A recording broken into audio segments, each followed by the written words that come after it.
بسم الله الرحمن الرحيم. رب اشرح لي صدري ويسر لي أمري واحلل عقدة من لساني يفقه قولي.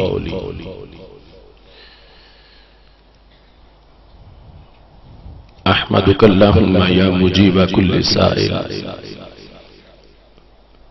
والصلاة والسلام على من هو أفضل الوسائل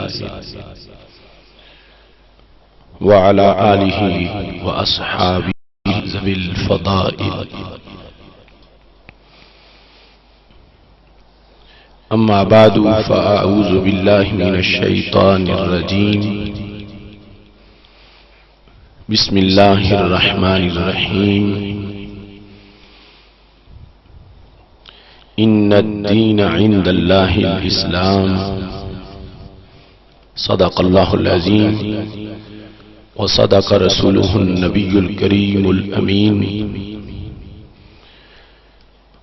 إن الله وملائكته يصلون على النبي يا أيها الذين آمنوا صلوا عليه وسلموا تسليما.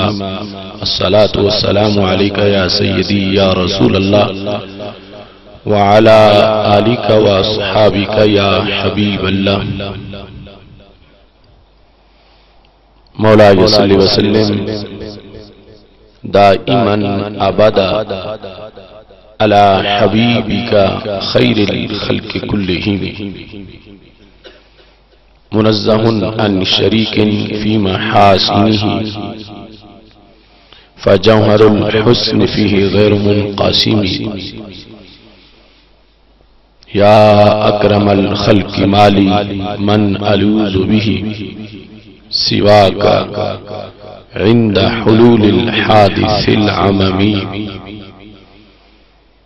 محمد تاج رسل الله قاطبة،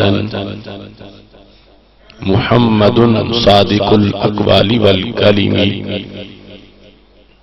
محمد ذكره روح لأنفسنا، محمد شكره فرض على الأمم. رب صل وسلم دائما أبدا على حبيبك خير الخلق كلهم.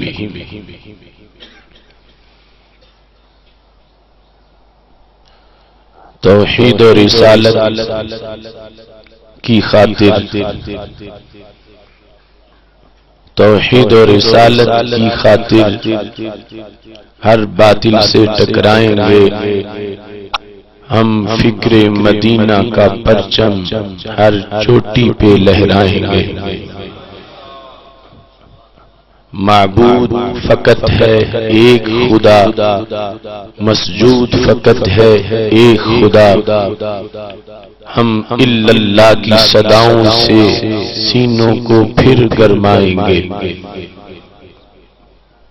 کیوں شرک کے فتوے لگتے ہیں توحید کے ان مت والوں پر؟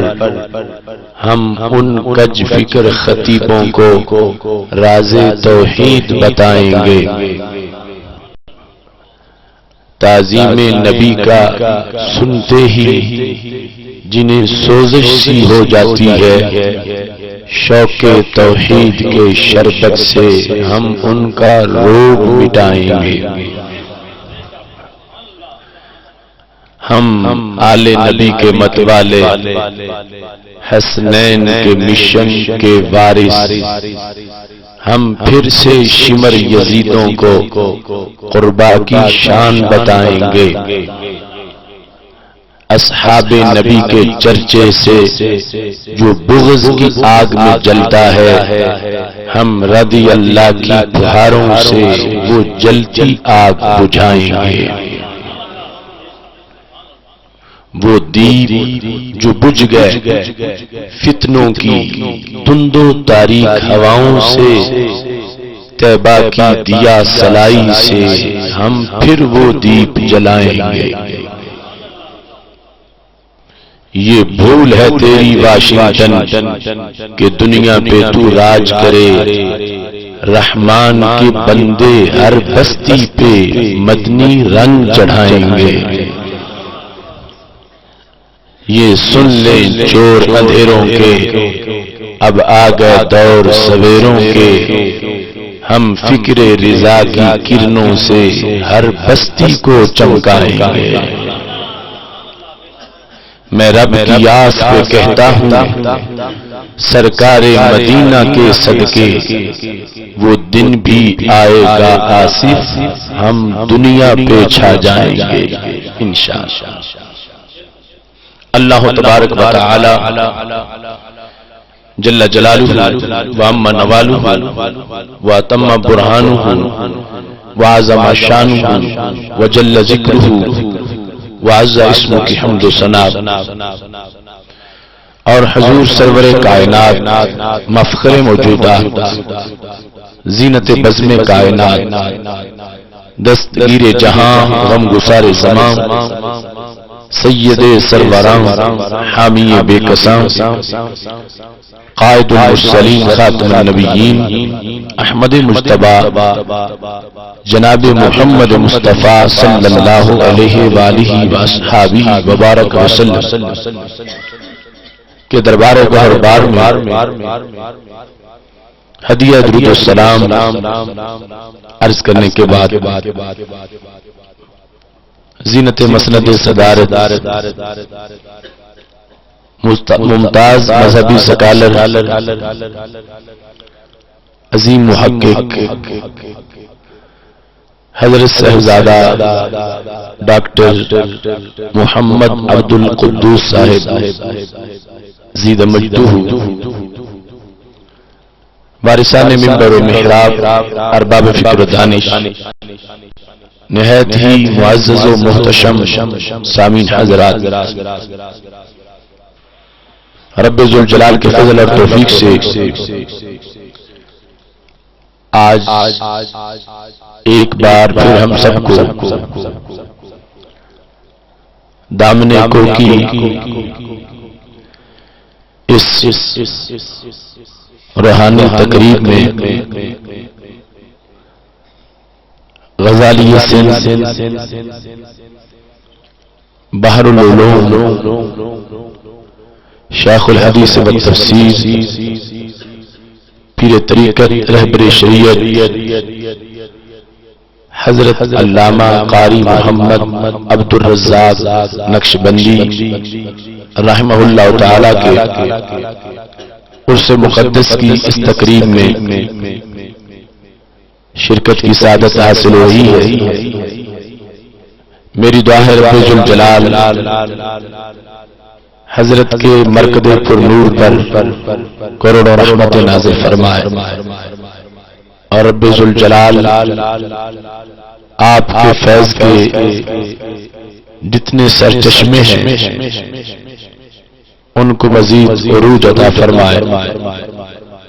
خالق کائنات جل جلالہ ادارۃ القرآن شاہ ہمدان اور مدرسہ غزالی سندھ اور آپ کے فیوز و برکات کے دیگر جو پلیٹ فارم ہے سب کو مزید برکت عطا فرمائے۔ صاحب عرس کا تذکرہ آپ نے نہایت ہی جلیل القدر علماء کرام کی زبان سے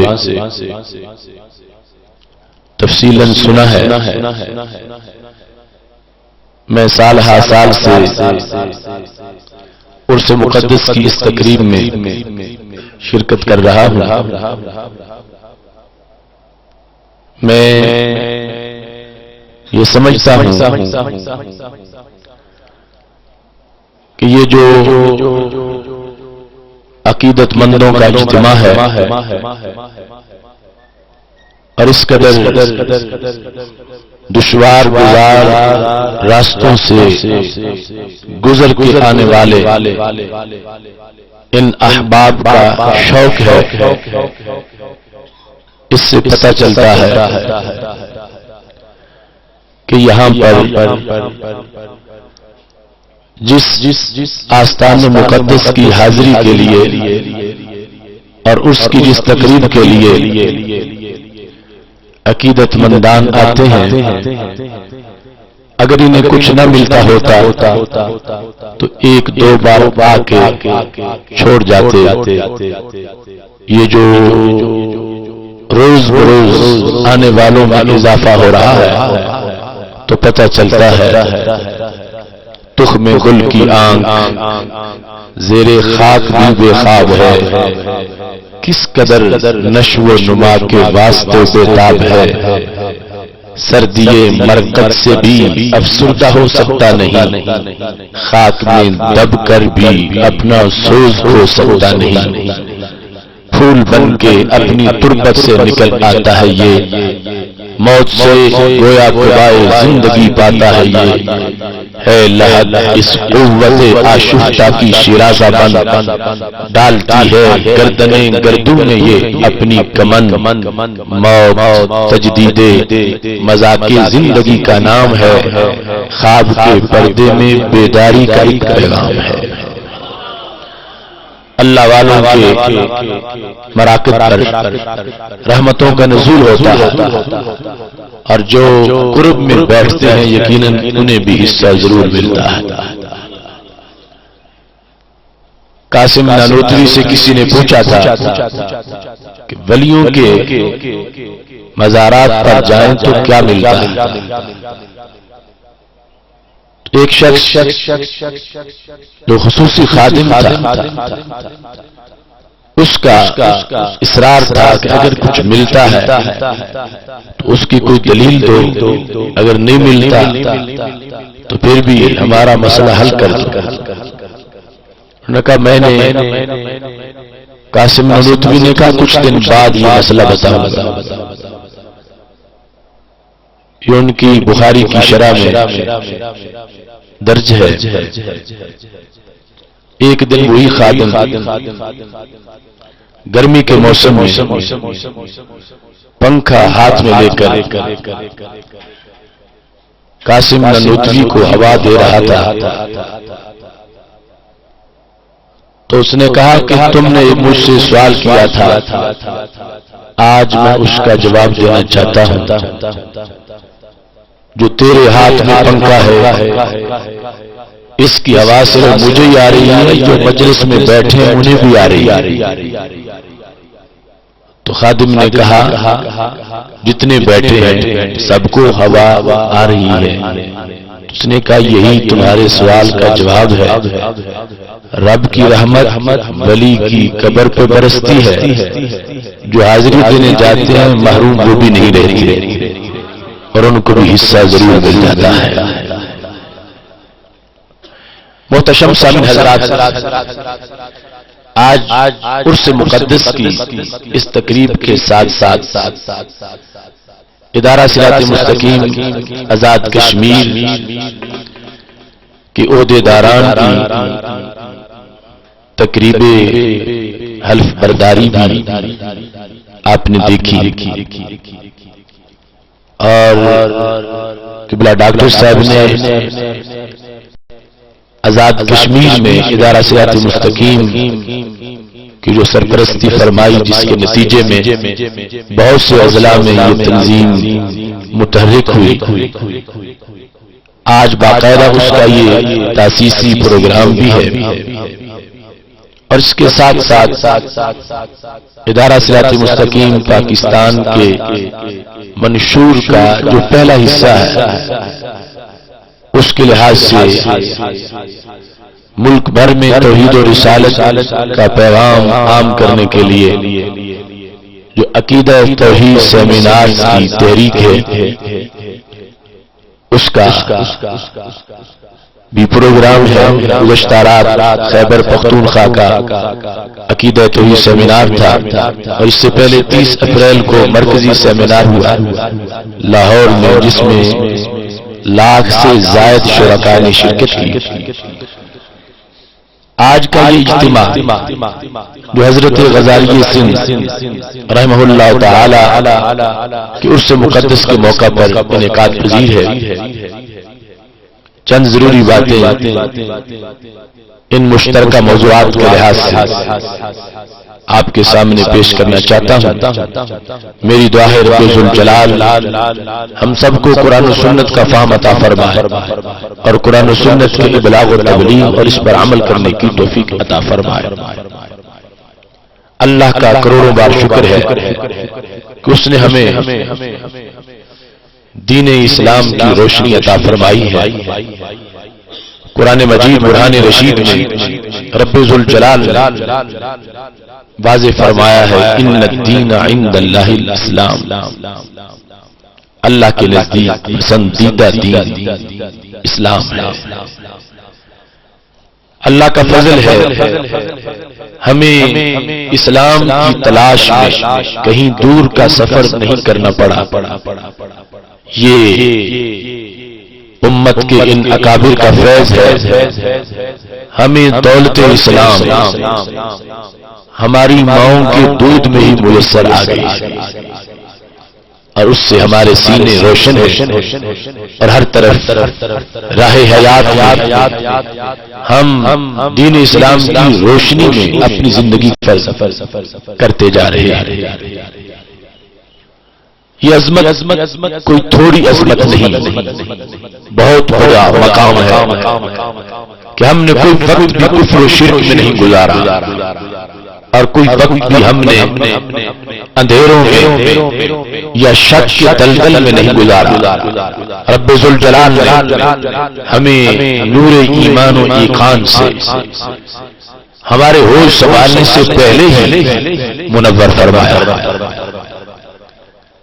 اسی عظمت کی بنیاد پر سید عالم نور مجسم شفیع معظم صلی اللہ علیہ وسلم نے صحابہ کرام علیہ رضوان کے سامنے بعد والوں کا تذکرہ کرتے ہوئے فرمایا مجھے تعجب ہے ان کے ایمان پر، دیکھ نہیں سکیں گے مجھے کلمہ پھر بھی میرا ہی پڑھیں گے، اور ان کے سامنے اگرچہ قرآن نازل نہیں ہوگا، قرآن کتابی شکل میں پہنچے گا، اگر وہ کوئی نخرہ نہیں کریں گے، کوئی ڈیمانڈ نہیں کریں گے قرآن ماننے کے لیے، بلکہ جو ہی قرآن پہنچے گا وہ چوم کے سینے سے لگا لیں گے۔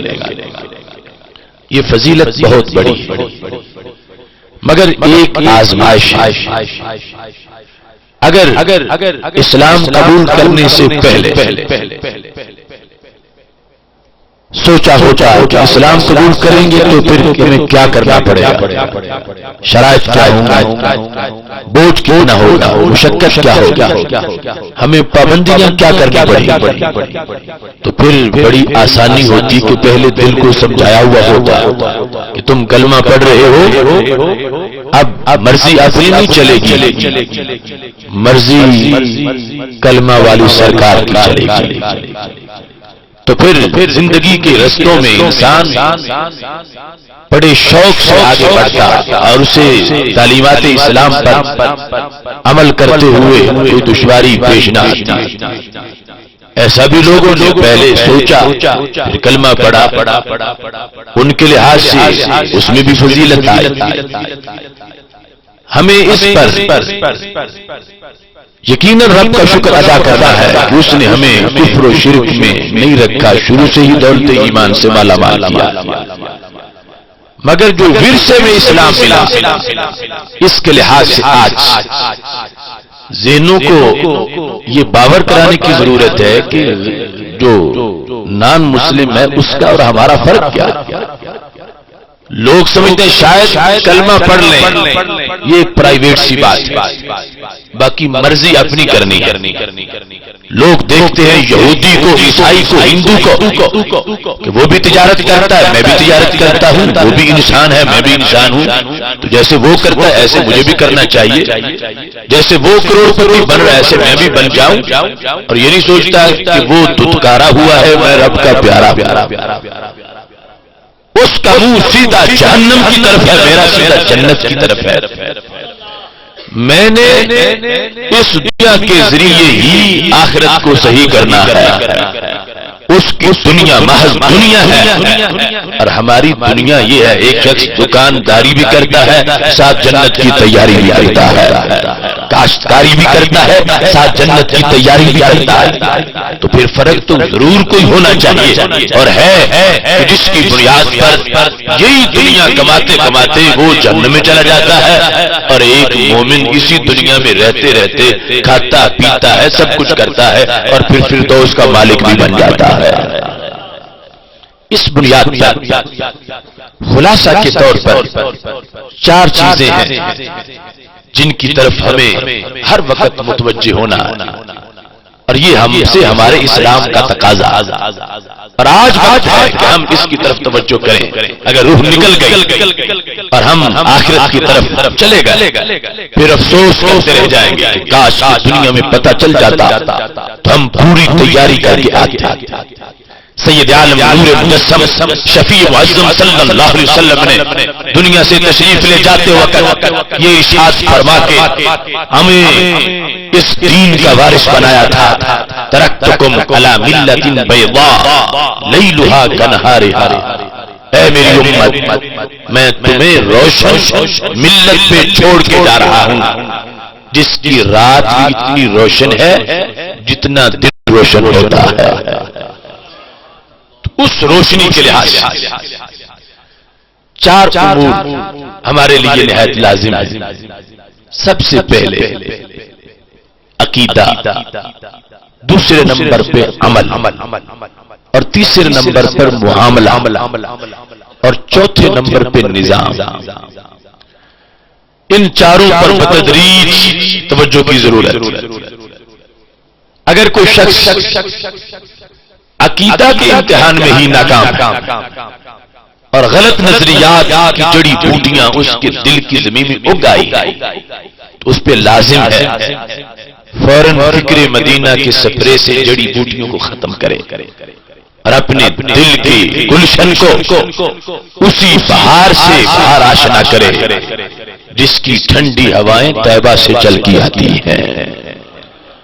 اس بنیاد پر ایمان والا جو مرحلہ ہے، ایماندار ہوتے ہوئے پھر ایمان کو محفوظ رکھنا اور ہر قسم کی بد عقیدگی سے اپنے آپ کو بچانا، یہی ہمارے اسلاف کا سبق ہے۔ یہی غزالی سندھ کے پاس بیٹھنے والوں کو بتایا گیا ہے۔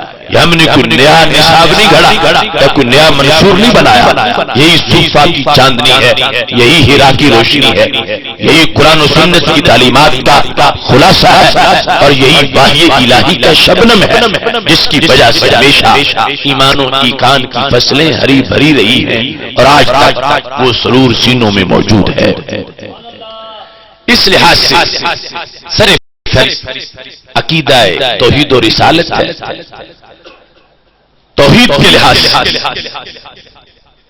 تفصیلاً گفتگو ہمارے سیمینارز میں موجود ہے، اور اس سال جو تیسرا سیمینار ہوا اس میں بھی تقریباً 3 گھنٹے سے زائد کی وہ گفتگو آپ کو یہاں وہ طاہر صاحب سے ابھی CD اس کی مل جائے گی، وہ تفصیلاً وہ سبق اس میں ہے، لیکن میں اختصار کے ساتھ یہ عرض کرنا چاہتا ہوں توحید یہ ہے کہ اللہ ہی واجب الوجود ہے اور وہی مستحق عبادت ہے، اس کے سوا کوئی واجب الوجود نہیں اور اس کے سوا کوئی مستحق عبادت نہیں۔ واجب الوجود وہ ہوتا ہے جس کا نہ میلاد ہو نہ وصال ہو، ازلی ہو ابدی ہو دائمی ہو، حی القیوم وہ صرف رب ذوالجلال کی ذات ہے، وہی واجب الوجود ہے اور وہی مستحق عبادت ہے۔ اس کے سوا کسی نے اگر کسی اور ان دونوں صفتوں والا مان لیا پھر بھی مشرک ہوگا، اور دونوں میں سے کسی ایک صفت والا مان لیا پھر بھی مشرک ہو جائے گا۔ رب ذوالجلال کے سوا کسی کو اگر کوئی بندہ واجب الوجود بھی مانتا ہے، مستحق عبادت بھی مانتا ہے، یہ شرکی عقیدہ ہوگا۔ صرف واجب الوجود مانے یہ بھی شرکی عقیدہ ہوگا، صرف مستحق عبادت مان لے یہ بھی شرکی عقیدہ ہوگا۔ آج تک امت مسلمہ اپنے عقیدہ توحید پہ قائم ہے. 14 صدیوں کی تاریخ گواہی دے رہی ہے. بدلنے والے بدل گئے. پہلی امتوں میں دیر نہیں لگتی تھی، عقیدہ بک جاتا تھا، فصلیں اجڑ جاتی تھی، سینے بنجر ہو جاتے تھے. مگر 14 صدیاں گزر گئی ہیں، آج یہ امت اپنے اصلی عقیدہ توحید پہ قائم ہے. وہ توحید خالص جس کا تذکرہ اشتہار پہ بھی کیا گیا. آج تک یہ امت اپنے عقیدہ توحید پہ قائم ہے. صرف یہ نہیں کہ علماء کو پتا ہو، پیرانے طریقت کو پتا ہو. ایک ریڑھی لگانے والے مسلمان سے بھی تم پوچھ سکتے ہو. اگر کوئی ہوس پرست کو آ کے کہے کہ تو نادار بڑا ہے، تجھے پیسے کی ضرورت ہے، میں تجھے سونے میں تولتا ہوں، تو میرے کہنے پر ایک بار بت کو سجدہ کر دے. اس ریڑھی لگانے والے مسلمان کا بھی ایمان اتنا مضبوط ہے، وہ کہے گا سونا میں تیرے منہ پہ مارتا ہوں، میں بت کو سجدہ نہیں کروں گا. یہ کیا بچانا؟ دیکھو ثبوت اس کا شکل قرآن میں ہے. بدلنے والے آیات دیکھ اور آج زبور انجیل کے لحاظ سے جو کچھ ہوا، قرآن آج بھی اپنی اصلی شکل میں موجود ہے. اگرچہ حفاظت کا ذمہ رب نے اپنے ذمہ کرم پہ لیا ہے، مگر کام تو سنوں سے کروایا. تو یہ ان کا ہوم ورک بتا رہا ہے کہ یہ پہلی امتوں کی طرح شرک و کفر میں ڈوب جانے والی امت نہیں. اللہ نے اس کو امتوں کا سردار بنایا ہے، اور اس کی وجہ سے آج بھی اللہ کے فضل و کرم سے اپنے عقیدہ توحید و رسالت کی چمک پوری دنیا کو دیتے چلے جا رہے ہیں. اس سلسلہ میں آج کچھ لوگوں نے امت کی عظمت کا سودا کرتے ہوئے اس کو بھی پہلی امتوں جیسا ہی شرک کا مریض قرار دیا.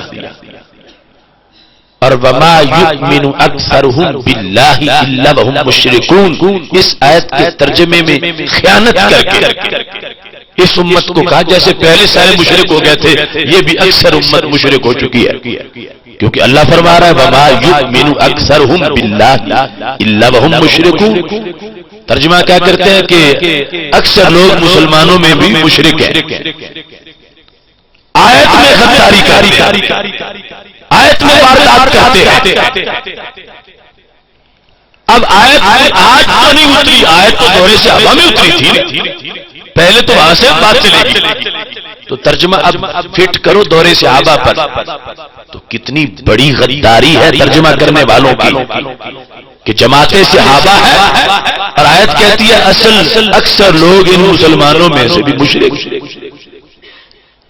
یاد رکھنا میں پورے وثوق سے کہہ رہا ہوں، اس عہد میں جب قرآن اتر رہا تھا ایک بھی کلمہ کو صحابی ایسا نہیں کہ جس کو رب ذوالجلال یہ تانا دے رہا ہو کہ کلمہ گو بھی ہے اور مشرک. کلمہ گو کچھ منافق تھے کہ زبان پہ کلمہ تھا اور دل میں نفاق تھا. منافقین ایسے تھے، مگر صحابہ کرام علیہم الرضوان نے جو کلمہ پڑھا ان کے اندر شرک موجود نہیں تھا.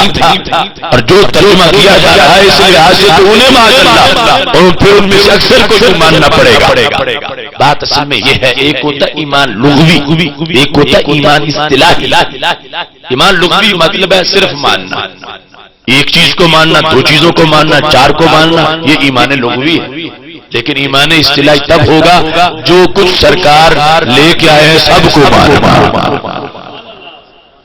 تو مشرکین مکہ کی بات ہو رہی ہے، آیت کا ماقبل پڑھ لو اور ان لفظوں کو دیکھو، اور قرآن مجید برہان رشید کی جو تفسیر صحابہ نے اسے پڑھو، ابن جریر سے لے کر در منصور تک سب کو دیکھ لو کہ یہ بات تھی مشرکوں کی. ان کا لغوی ایمان کون سا؟ وَلَئِن سَأَلْتَهُم مَّنْ خَلَقَ السَّمَاوَاتِ وَالْأَرْضَ لَيَقُولُنَّ اللَّهُ، اگر ان سے پوچھو کہ آسمان کو پیدا کس نے کیا، کہتے اللہ نے، زمین کو کس نے پیدا کیا، اللہ نے۔ اب اس بات سے وہ کلمہ گو نہیں بن گئے، یہ مانتے ہیں مگر رب کے سوا معبود بھی مانتے ہیں۔ ان میں سے کوئی بھی ایسا نہیں جو لا الہ الا اللہ پڑھتا ہو، لا الہ الا اللہ پڑھنے والا ان میں کوئی بھی نہیں۔ یہ مانتے ہیں کہ اللہ نے زمین کو پیدا کیا، یہ مانتے ہیں کہ اللہ نے آسمان کو پیدا کیا۔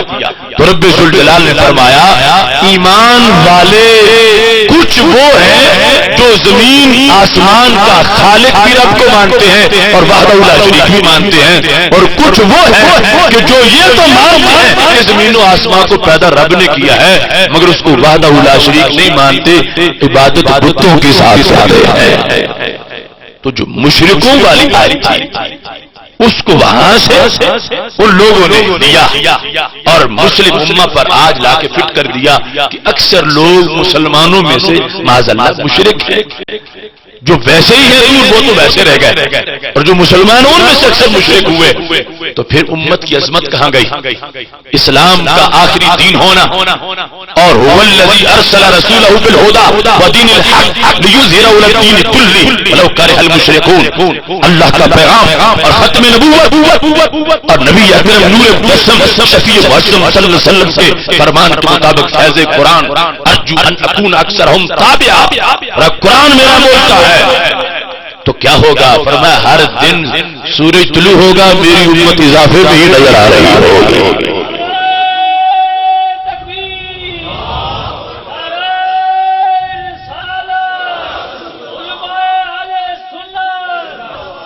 میں خلاصے کے طور پر عرض کر رہا ہوں جن لوگوں نے امت پر آج شرک کا فتویٰ لگایا، آج سے مراد ہے تقریباً 7 صدی سے، وہ لوگ کس کے دشمن ہیں؟ فیض قرآن کے دشمن ہیں، ختم نبوت کے دشمن ہیں، دین اسلام کی عظمت کے دشمن ہیں۔ وہ اس امت کو یہود و نصارہ جیسا کفر و شرک میں ڈوبا ہوا ثابت کرنا چاہتے ہیں۔ ہمارے ولیوں کی قبریں بھی بول رہی ہیں کہ یہ امت مشرک نہیں ہے، یہ امت شرک توڑنے والی ہے۔ یہ کیوں کہا جا رہا ہے؟ اس سلسلہ میں معیار الوہیت کو بدلا گیا۔ اللہ ہونے کا مطلب کیا ہوتا ہے؟ ان لوگوں نے کہا اللہ ہونے کا مطلب ہوتا ہے مددگار ہونا، تو لہذا چونکہ امت کی اکثریت نبی علیہ السلام کو مددگار سمجھتی ہے، وہ دوسرے تو ٹانگے کی سواریاں ہیں، ہم تو سوار ہیں۔ امت کی اکثریت جہاں بیٹھی ہو الصلاۃ والسلام علیک یا رسول اللہ پڑھتی ہے، امت کی اکثریت مزارات میں جاتی ہے، تو کہنے پھر اکثریت معاذ اللہ ان کاموں کی وجہ سے مشرک ہو چکی ہے۔ کیوں؟ معیار کیا ہے؟ اللہ ہونے کا مطلب کیا کہتے ہیں؟ مددگار ہونا۔ تو یہ مدد سرکار سے مانگتے ہیں، مدد مزارات سے مانگتے ہیں، اس بنیاد پر معاذ اللہ امت کی اکثریت مشرک ہو چکی ہے۔ تو ہم نے کہا تم جھوٹ بولتے ہو، دھاندلی کر رہے ہو۔ معیار الوہیت مددگار ہونا نہیں، معیار الوہیت واجب الوجود ہونا ہے، مستحق عبادت ہونا ہے۔ کیوں؟ مددگار مجازی ہو سکتا ہے، اللہ مجازی نہیں ہوتا۔ اللہ ایک ہے، مددگار نہیں ہو سکتے ہیں۔ اللہ کی اذن کے بغیر کوئی پتہ بھی نہیں لا سکتا، اور رب چاہے تو اللہ کے بندے بھی مدد کرتے ہیں۔ اگر ایسا نہیں تو پھر بدر میں فرشتے کیا کرنے آئے تھے؟ مدد کی تھی تو پتہ کیا چلا؟ لا الہ الا اللہ۔ اس کا ترجمہ یوں کرنے والے کہ کوئی حاجت روا نہیں مگر اللہ، کوئی مشکل کشا نہیں مگر اللہ، کوئی داتا دستگیر نہیں مگر اللہ۔ وہ لفظ اللہ کے ترجمے سے مذاق کر رہے ہیں۔ لفظ اللہ کی جگہ ترجمے میں کلمہ اسلام میں لفظ رحیم نہیں رکھا جا سکتا، لفظ داتا کیسے رکھا جائے گا؟ لا الہ الا الکریم، لا الہ الا الرحیم، کیا ایسا کبھی کلمہ توحید ہوا؟ ہر دور میں کلمہ توحید لا الہ الا اللہ رہا۔ تو جب اللہ کی جگہ لفظ رحیم نہ رکھا جا سکے تو اردو فارسی کے الفاظ کی حیثیت کیا؟ جب اللہ کی جگہ لفظ رحیم رکھ کے کلمہ یوں پورا نہ کیا جا سکے لا الہ الا الرحیم، تو اس لفظ اللہ کی جگہ داتا رکھ کے معنی کرنا، اس لفظ اللہ کی جگہ مشکل کشا کا لفظ رکھ کے معنی کرنا، یہ لفظ اللہ کی توہین ہے. لا الہ الا الرحیم، رحیم تو رب کا نام ہے، اپنا بتایا ہے قرآن میں. داتا تو بتایا ہی نہیں، دستگیر تو بتایا ہی نہیں، یہ تو اردو فارسی لفظ ہے. تو لا الہ الا الرحیم کیوں نہیں کلمہ رہا کسی دور میں؟ ایک ہی وجہ تھی. کیوں؟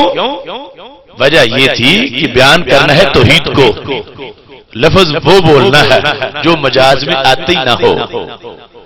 تو پھر لا الہ الا اللہ ہوگا، لا الہ الا الرحیم نہیں ہوگا. کیوں؟ اس واسطے کہ رحیم دو ہو سکتے ہیں، اللہ دو نہیں ہو سکتے. رحیم دو ہو سکتے ہیں. بسم اللہ الرحمن الرحیم اللہ کو کہا گیا رحیم. لقد جاءکم رسول من انفسکم عزیز علیہ ما عنتم حریص علیکم بالمؤمنین رؤوف الرحیم. تو رحیم سرکار کو کہا گیا، میرے نبی علیہ السلام کو کہا گیا. اب سوچو کیسے یہ لوگ واردات کر رہے ہیں جب کلمہ توحید لفظ اللہ کی جگہ لفظ رحیم نہ رکھا جا سکے. تو لفظ داتا رکھنے کا تک کیا بنتا ہے، لفظ خواجہ رکھنے کا تک کیا بنتا ہے، لفظ دستگیر حاجت روا مشکل کشا رکھنا کیسے جائز ہو سکتا ہے؟ کیوں توحید اس لفظ سے بیان ہونی ہے جو مجاز میں نہیں آتا، جو عطائی نہیں ہوتا. رحیم دو ہو سکتے ہیں، اللہ دو نہیں ہو سکتے. مددگار دو ہو سکتے ہیں، اللہ دو نہیں ہو سکتے. کیونکہ مددگار حقیقی بھی ہو سکتا ہے، مددگار مجازی بھی ہو سکتا ہے. مشکل کشا حقیقی بھی ہو سکتا ہے، مشکل کشا مجازی بھی ہو سکتا ہے. حاجت روا حقیقی بھی ہو سکتا ہے، حاجت روا مجازی بھی ہو سکتا ہے. مگر اللہ مجازی نہیں ہو سکتا. اندری کر کے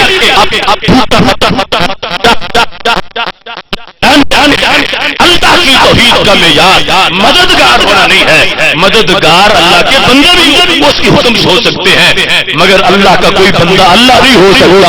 اس بنیاد معیار الوہیت ہے واجب الوجود ہونا، مستحق عبادت ہونا. جہاں تک مدد کا تعلق ہے، رب چاہے تو خود کرتا ہے، چاہے تو اپنے بندوں سے بھی کروا دیتا ہے.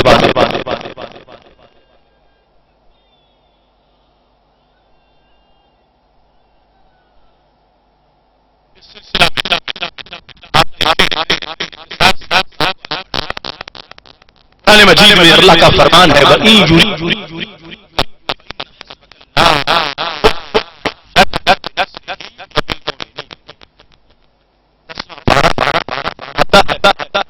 اگر وہ ارادہ کرے محبوب تجھے دھوکہ دینے کا، منافق تجھے دھوکہ دینے کا ارادہ کرے تو جو چاہے کرے، تجھے کیا پرواہ ہے محبوب.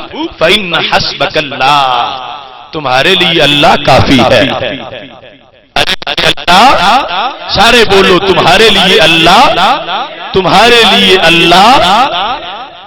اللہ کافی ہے. اب اللہ کافی ہونے کا ایک مطلب وہ ہے جو آج نام نہاد کوئی مفتی بیان کرے ولیوں کے خلاف، نبیوں کے خلاف. اور ایک کافی ہونے کا مطلب وہ ہے جو قرآن فوراً بعد یہی بیان کر دے. تمہارے لیے اللہ کافی ہے. کیسے؟ هو الذی ایدک بنصرہ وبالمؤمنین. وہ اللہ، هو الذی، وہ اللہ ایدک محبوب جس نے تمہاری مدد کی، بنصرہ اپنی مدد سے، وبالمؤمنین مومنین کی مدد سے.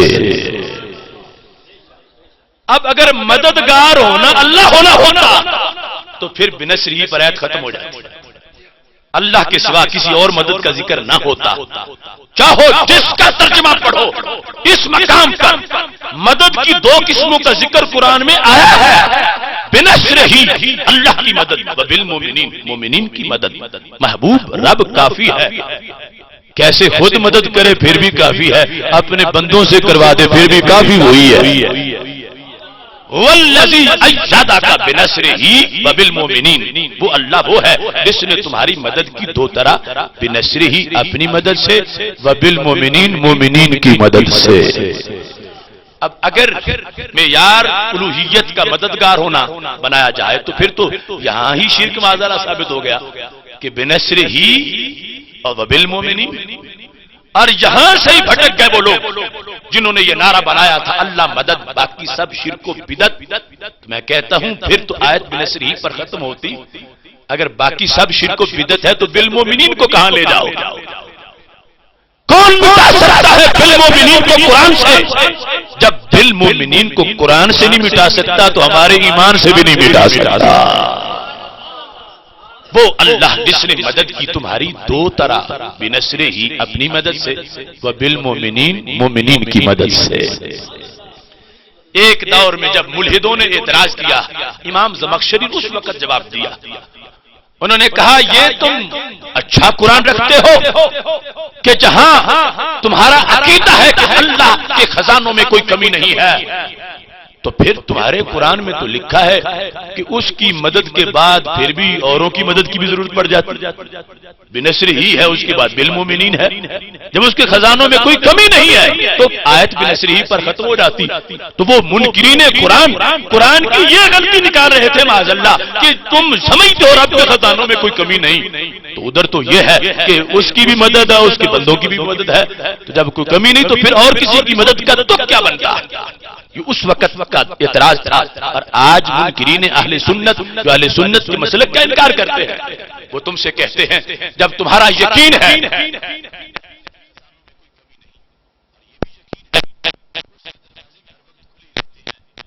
یہ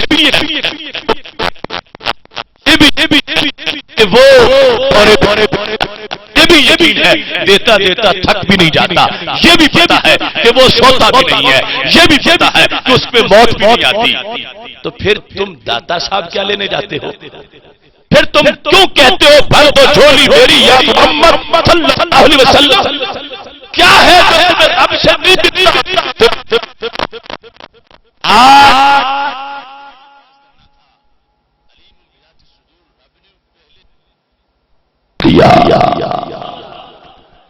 اور وہ جواب صرف سنی زبان دے سکتی ہے، دوسروں کے پاس قیامت تک کے لیے جواب نہیں۔ ملحدوں کو، منکرین قرآن کو اور آج کے ان منکرین عقائد اہل سنت کو جواب کیا ہے کہ بالمومنین میں جو مدد ہے وہ غیر کی نہیں، وہ اللہ کی ہے۔ اگر ہوتی غیر کی پھر سارے اعتراض ہوتے کہ رب کی مدد کے بعد اور کسی کی مدد کا تو کیا بنتا؟ اگر ہوتی غیر کی تو پھر اعتراض ہوتا کہ در رسول پہ لینے کیا جاتے ہو۔ اگر ہوتی غیر کی پھر اعتراض ہوتا کہ داتا صاحب کیا لینے ہو۔ زمخشری نے اس وقت جواب دیا، اور آج کی صدیوں کے بعد کوئی آیت جب ان لوگوں نے ہمارے خلاف اس طرح کے اعتراض کیے تو ہم پڑھ کے جواب دے رہے ہیں۔ سورج مغرب سے طلوع ہوتا ہے، ان کے پاس اس کا کوئی جواب نہیں ہے۔ میں کہہ رہا ہوں مدد اللہ ہی کی ہے، لیکن کس میں دو ہیں؟ جب خود بخود آئے تو بنصر ہی ہوتی ہے، وسیلے کے ساتھ آئے تو بالمومنین ہوتی ہے۔ هو الذی ایدک بنصرہ وبالمومنین، ڈائریکٹ آ جا، وسیلہ کوئی نہ ہو تو وہ بنصر ہی ہے، اور اگر وسیلے کے ساتھ ہو تو پھر بالمومنین، اور اللہ کی مرضی یا چاہے تو ویسے بھیج دے اور چاہے کسی بندے کو اپنی مدد کا مظہر بنا دے، مدد اسی کی ہے، مدد غیر کی نہیں ہے، اور وہ وسیلے کا محتاج نہیں ہے، لوگ وسیلے کے محتاج ہیں۔ اب دیکھو بدر کے میدان میں کیا کہتا ہے، 9واں پارہ ہے، اذ یوحی ربک الی الملائکہ انی معکم فثبتوا الذین آمنوا۔ یاد کرو وہ وقت جب رب وحی کر رہا تھا، محبوب تمہارا رب فرشتوں کو وحی کر رہا تھا، کیا انی معکم، فرشتوں میں تمہارے ساتھ، میں تمہارے ساتھ، حالانکہ وہ تو ہر بندے کی شرک سے قریب ہے۔ فرشتوں میں تمہارے ساتھ ہوں، فثبتوا الذین آمنوا، تم نے جا کے بدر میں صحابہ کو ثابت قدم رکھنا ہے۔ دیکھنے کی بات ہے 26ویں پارے میں کیا کہتا ہے، سورہ محمد میں یہ فرماتا ہے، یا ایھا الذین آمنوا ان تنصروا اللہ ینصرکم ویثبت اقدامکم، اے ایمان والو اگر تم اللہ کے دین کی مدد کرو گے اللہ تمہاری مدد کرے گا اور اللہ تمہیں ثابت قدم رکھے گا۔ 26ویں پارے میں سورہ محمد صلی اللہ علیہ وسلم میں یہ ہے کہ ثابت قدم رب رکھتا ہے، اور نامے پارے میں سورہ انفال میں کیا ہے کہ ثابت قدم رب کے فرشتے بھی رکھتے ہیں. انی معکم، فرشتوں میں تمہارے ساتھ ہوں. آگے ثابت قدم تم نے رکھنا. کسی کا ترجمہ بھی یہاں سے پڑھو اسے لکھنا پڑے گا. اللہ کہہ رہا ہے انی معکم، فرشتوں میں تمہارے ساتھ ہوں. فثبتوا الذین آمنوا، تم جا کے ایمان والوں کو ثابت قدم رکھو. اب جن کے نزدیک مددگار ہونا اللہ ہونا ہوتا ہے، اب وہ شرک سے بچ کے دکھائیں یہاں سے، کیونکہ فرشتے مددگار بنیں گے تو ان کے نزدیک اللہ بن جائیں. ہمیں کوئی ندامت نہیں. ہماری تعریف توحید وہ ہے جو وحی سے محفوظ ہے. ہم نے برطانیہ کے کہنے پہ نہیں بنائی، ہم نے وہ ہے جو قرآن و سنت سے اخذ ہے. اب فرشتے بدر میں مددگار بنے ہیں، اللہ نہیں بنے. کیوں؟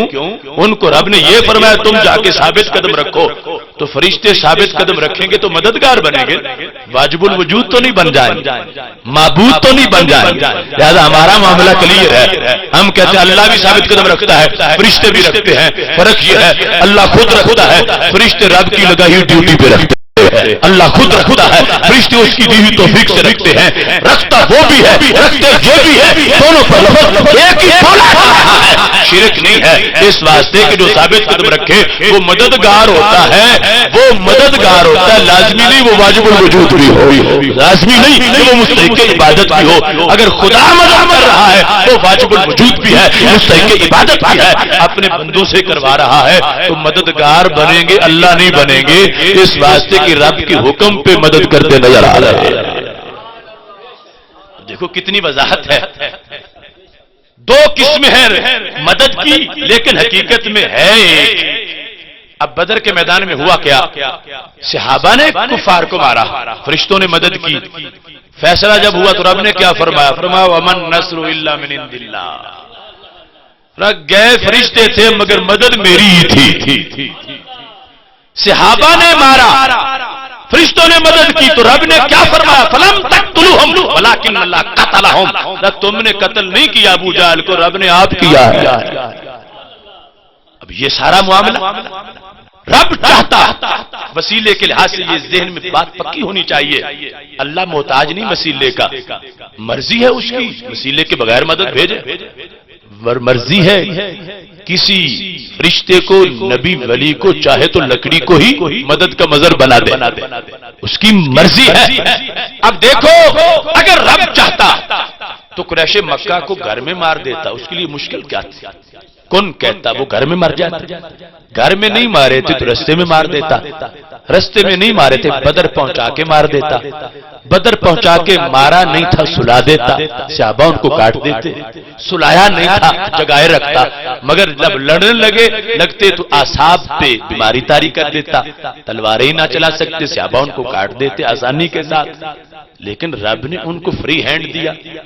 ہٹے کٹے سامنے کھڑے ہو گئے تو صحابہ کو کہا اب قتل کرو ان کو، فرشتوں کو کہا تم مدد کے لیے چلے جاؤ. اب وسیلہ یہ معکم، میں تمہارے ساتھ ہوں، آگے تم جاؤ. اتنے لمبے پروسیس کا مطلب کیا بنتا؟ رب کن کہتا، سارے کافر مر جاتے. اصل اللہ کو مقصود یہ تھا کہ لوگوں کو پتا چلے کہ میری توحید کی عظمت ہوتی کیا ہے. آج جس کو لوگ کہتے ہیں ولی کو مانیں گے، وسیلے کو مانیں گے تو توحید کا نقصان ہو جائے گا. بدر کا میدان بتاتا نہیں نقصان نہیں ہوگا، توحید کا اظہار ہو جائے گا.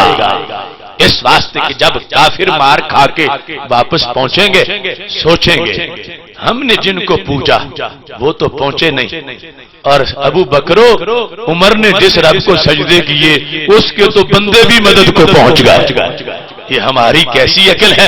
ہم اپنے بتوں کو رب کے مقابل ٹھہراتے ہیں. یہ رب کے بندوں کا مقابلہ نہیں کر سکتے، رب کا مقابلہ کیا کریں گے؟ تو بدر کے میدان میں رب ذوالجلال نے فرشتوں کو بھیج کر یہ کہہ کر میں تمہارے ساتھ ہوں، آگے تم جاؤ تاکہ بت پرستوں کو پتہ چلے جس رب کے بندے اتنے طاقتور ہوں اس رب کی اپنی قدرت کا عالم کیا ہوگا.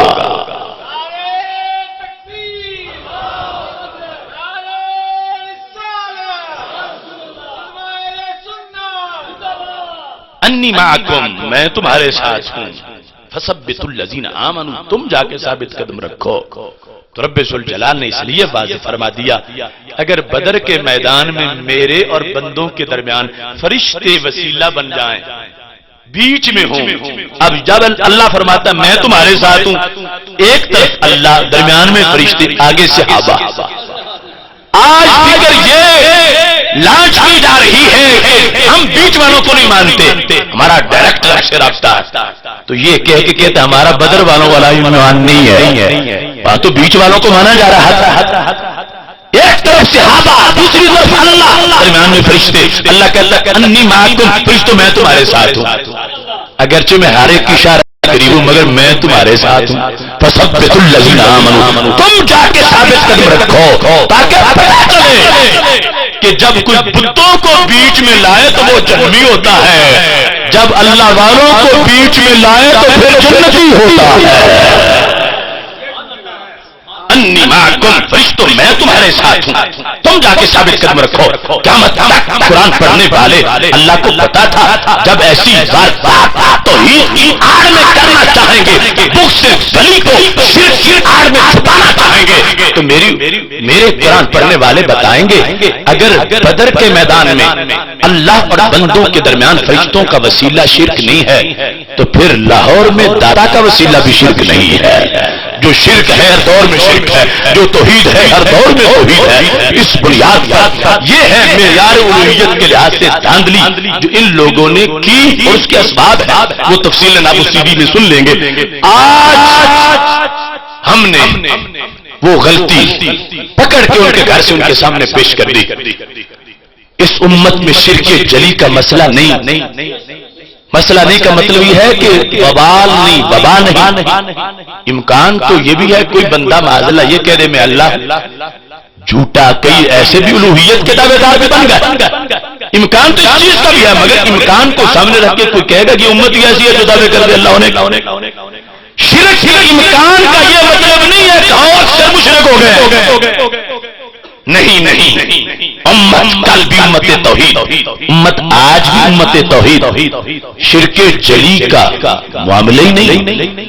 سرکار نے لفظ امت بول کے فرما دیا، مسند امام احمد میں، مستدرک الحاکم میں ہے، ذہبی کی سیر اعلام النبلاء میں ہے، متقدمین کی حدیث اور تفسیر کی 30 کتابوں کے حوالے میرے پاس ہیں۔ سرکار نے علیکم تو کیا لفظ امت بول کے فرما دیا، مجھے اپنی امت پر شرک جلی کا کوئی خطرہ نہیں ہے۔ وہ بخاری والی حدیث ہے، ہم پڑھتے ہیں واللہ ما اخاف علیکم ان تشرکوا بعدی، کہ مجھے میرے بعد تمہارے مشرک ہونے کا کوئی خطرہ نہیں ہے۔ تو لوگ کہتے ہیں وہ تو صرف صحابہ کی بات تھی، علیکم سامنے وہ بیٹھے، ہم نے کہا چلو بہانہ کرتے ہو تو لفظ امت سے تو بعد والوں کو نہیں نکال سکتے، تو سرکار نے تو لفظ امت بول کے بھی فرما دی، اور 30 کتابوں کا حوالہ اور سند صحیح سے ہے، مستدرک الحاکم میں امام حاکم نے اس کو صحیح الاسناد کہا ہے۔ سرکار تو قیامت تک کے سینوں کو دیکھ رہے تھے، دنیا نے اپنے آپ کو بدلا گھڑی گھڑی، ایک ہم اہل عشق ہیں جہاں تھے وہی رہے۔ اب امت میں شرک جلی نہیں، ہاں شرک خفی ہے، وہ کیا ہوتا ہے؟ وہ ریاکاری، سرکار نے خود فرمایا الریا الشرک الاصغر۔ جب حضرت شداد بن اوس نے پوچھا محبوب یہ کیا ریا بھی شرک ہوتا؟ آپ نے فرمایا ہاں یہ شرک اصغر ہے۔ اب امت میں ریا کا خطرہ تھا سرکار کو، وہ جو گلی گلی آ جائے، انہوں نے اس شرک اصغر کو ذرا کنورٹ کر کے ایڈوانس کر کے شرک اکبر بنا کے فتویٰ جڑ دیا۔ حالانکہ دیکھو فرق زمین و آسمان کا ہے۔ شرک اصغر سے، کیونکہ شرک اصغر میں کسی کو معبود تو مانے نہیں، صرف یہ کہ بندگی کر رہا ہے، نماز پڑھنے آیا ہے تو خیال یہ ہے کہ محلے والے بھی دیکھ لے میں نمازی ہوں، یہ شرک ہو گیا ہے۔ اس نے کوئی بت نہیں پوجا، شرک ہو گیا ہے۔ وہ کون سا شرک خفی یا شرک اصغر؟ شرک اصغر سے بندے کا جو بیوی سے نکاح نہیں ٹوٹتا، شرک اصغر سے بندہ واجب القتل نہیں ہوتا، لیکن شرک اکبر کرے تو بیوی سے نکاح ٹوٹ جاتا ہے، مرتد ہو جاتا ہے۔ اب ان لوگوں نے جب نجد میں حکومت قائم کرنی تھی، کوئی جواز نہ تھا، طائف، مدینہ شریف، مکہ شریف کے تقریباً 3 لاکھ مسلمانوں کو قتل کرنے کا جو شرعی جواز بنایا تو وہ یہ جواز تھا، کہنے لگے یہ مشرک ہو گئے ہیں، کس طرح کہ ان میں شرک اکبر موجود ہے. اب شرک اصغر سے چونکہ کام نہیں چلتا تھا اور اکبر سے کام چلتا تھا تو انہوں نے اصغر ہی کو کتابوں میں اکبر کہہ دیا. یہاں تک کہ اگر کسی نے چیک کرنا ہو ریکارڈ تو میں بتا دیتا ہوں. اشرف علی تھانوی نے اپنی کتاب ارواح ثلاثہ میں یہ لکھا ہے کہ اسماعیل دہلوی نے جب تقویت الایمان لکھی جو ابن عبد الوہاب کی کتاب التوحید کا ترجمہ تھا تو اس نے لکھ کے یہ صفحہ نمبر 74 ہے ارواح ثلاثہ کا.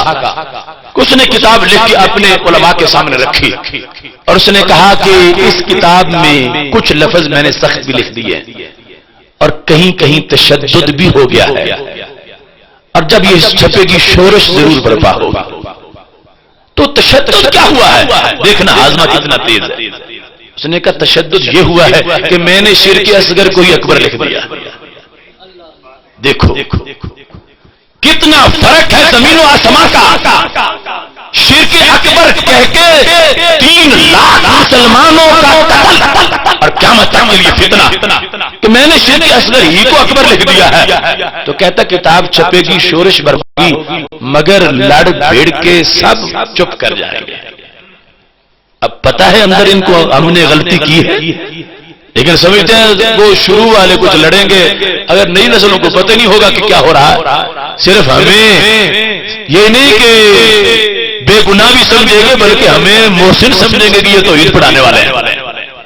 مگر ہم نے ہمارے اسلاف نے اور اب ادارہ صراط مستقیم نے یہ پردہ چاک کر کے واضح کر دیا کہ لڑ بھیڑ کے ہم چپ نہیں کریں گے. ہم دنیا کو بتائیں گے کہ قبضہ گروپ تھا کوٹھی پہ قبضہ کر کے بیٹھ گیا ہے. نئے آنے والے لوگوں کو روزانہ کھانا کھلا دیتا ہے کہ یہ سمجھے کہ سخی بڑے ہیں. پتہ پورے بابوں کو ہے کہ یہ قبضہ گروپ پہلی ڈاکو تھے مسلط ہو گئے ہیں. آج ان کو خطرہ لاحق ہو گیا ہے پھر اور روتے پھر رہے ہیں. یہ امت پر جو شرک جلی کا فتویٰ لگایا یہ انجینئرڈ فتویٰ تھا غلط تھا جھوٹ تھا نجل تھا کذب تھا. یہ امت توحید ہے. اپنی حکومت بنانے کے لیے اس کی اکثر اسے کو مشرک قرار دے دیا کہ ہماری حکومت بن جائے. ہم یہ دھاندلی نہیں چلنے دیں گے. میرے محبوب علیہ السلام کا فیض ہے. فتح مکہ ہوا طبرانی کی موج میں کبیر میں شیطان کی چیخیں نکل گئی. اس کے چیلوں نے پوچھا روتا کیوں ہے؟ روتا اس لیے ہوں کہ آج کے بعد شرک نہیں ہو سکے گا. میں تو نا امید ہو گیا. شیطان نا امید ہو گیا اور ان کی شیطانیت اس سے کتنی آگے درجے کی ہے. انہیں پھر بھی گلی گلی میں شرک امید گلی گلی میں مسلمان مشرک ہو گئے ہیں. اکثر بلاد اسلامیہ مشرک ہو گئے ہیں اور شرک بولتے وقت میرے پاس 25 کتابیں ہیں. کہتا شرک سنگل نہیں ابو جہل سے ڈبل شرک ہے لوگوں کا. ہمارا شرک معاذ اللہ ان کے نزدیک ابو جہل سے ڈبل کہتا وہ صرف ایک بیعت کرتا تھا. شرک کون سا کہ جب حالات ٹھیک ہوتے تھے بتوں کو پوجتا تھا اور جب کوئی گھبراہٹ بنتی تھی تو پھر اللہ کو پکارتا تھا. تو کہتے ہیں یہ جو بریلوی ہیں یہ گھبراہٹ ہو یا خوشحالی ہو ہر وقت یا رسول اللہ کے نعرے لگاتے رہتے. اب دیکھو نا کیا کتنا حرم میں بیٹھ کے فرقہ واریت پھیلا. مرکز اسلام میں زہر گھولے اور امت مسلمہ کے سواد اعظم کو مشرک قرار دیں اور پھر بھی دامن صاف کر کے منہ صاف کر کے بیٹھ جائیں کہ ہم امن کے دائی اور ہم دنیا کو اتحاد کا درس دینے والے. ظالموں نے اتنے لاکھوں کو شہید کیا اور پھر قیامت تک کی ہر جگہ گھر گھر تک کتنا پہنچا دیا. ایڈ دے کے لوگوں کو پڑھا کے خرید آگے مزارات پہ دھماکے کرا کے یہاں تک شر پھیلا دیا اور پھر اپنے آپ پر مسلم بھی ہیں امن کے دائی بھی ہیں. تو یہ پس منظر تھا. شرک خفی سے چونکہ حکومت نہیں بنتی تھی شرک خفی کو شرک جلی قرار دے کر امت کو کہا مشرک بنتی ہے تو بن جائے ہماری حکومت تو قائم ہو جائے پھر دنیا ہمیں مان جائے گی. ظلم ہوا تھا. آج پردہ چاک کرنے کی ضرورت ہے کہ میرے نبی علیہ السلام نے جو توحید کی اذان دی تھی اور شرک کی جڑیں کاٹی تھی تو قیامت تک کے لیے شرک کی جڑی کو کاٹ دیا ہے. ہر سینہ رب کی توحید کا مدینہ بنا رہے گا.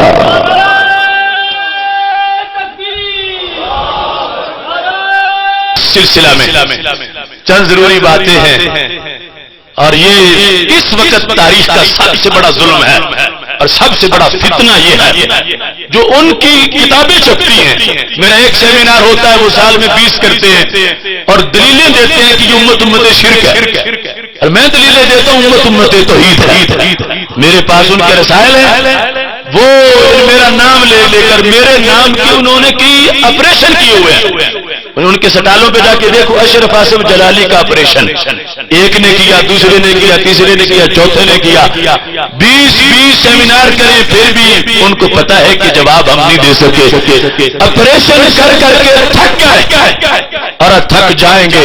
باللہ حق ثابت ہوگا کہ یہ امت توحید ہے، امت شرک نہیں ہے.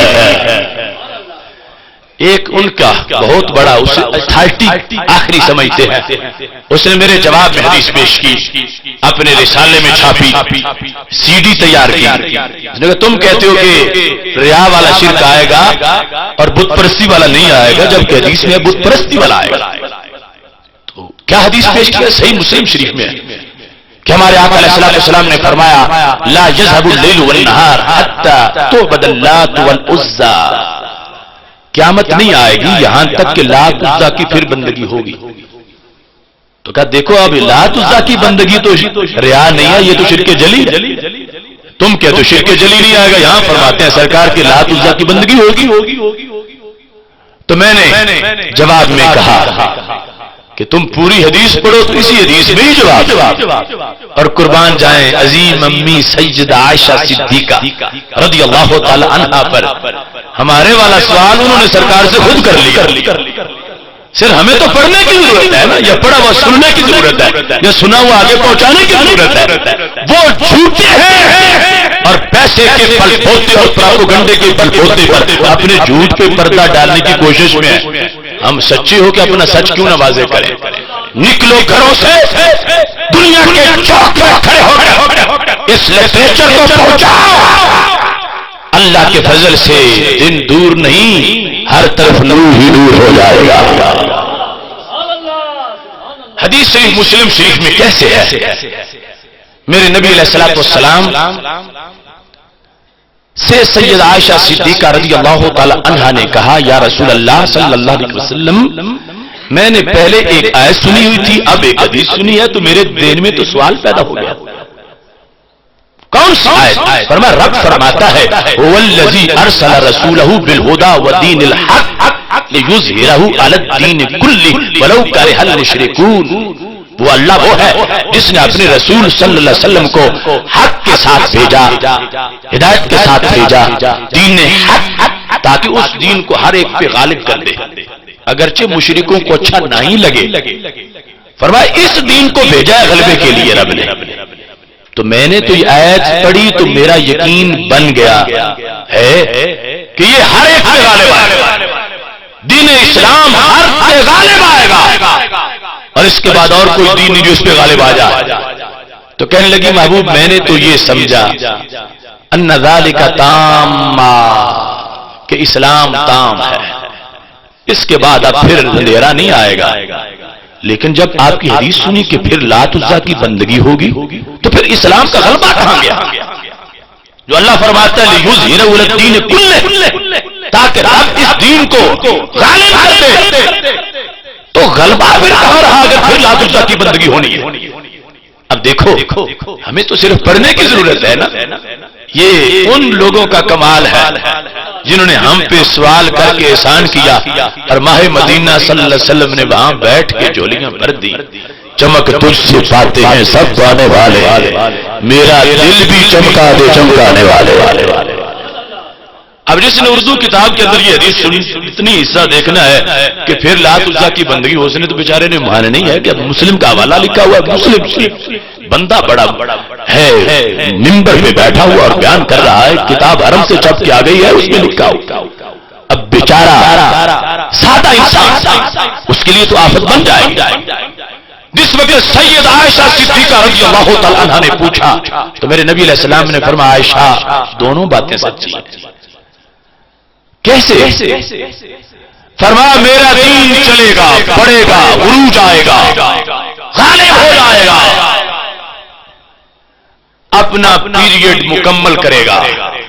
مغلوب نہیں ہوگا. پھر ایک پاکیزہ ہوا چلے گی. فتوفی من کان فی قلبہ مثقال حبۃ خردل من ایمان.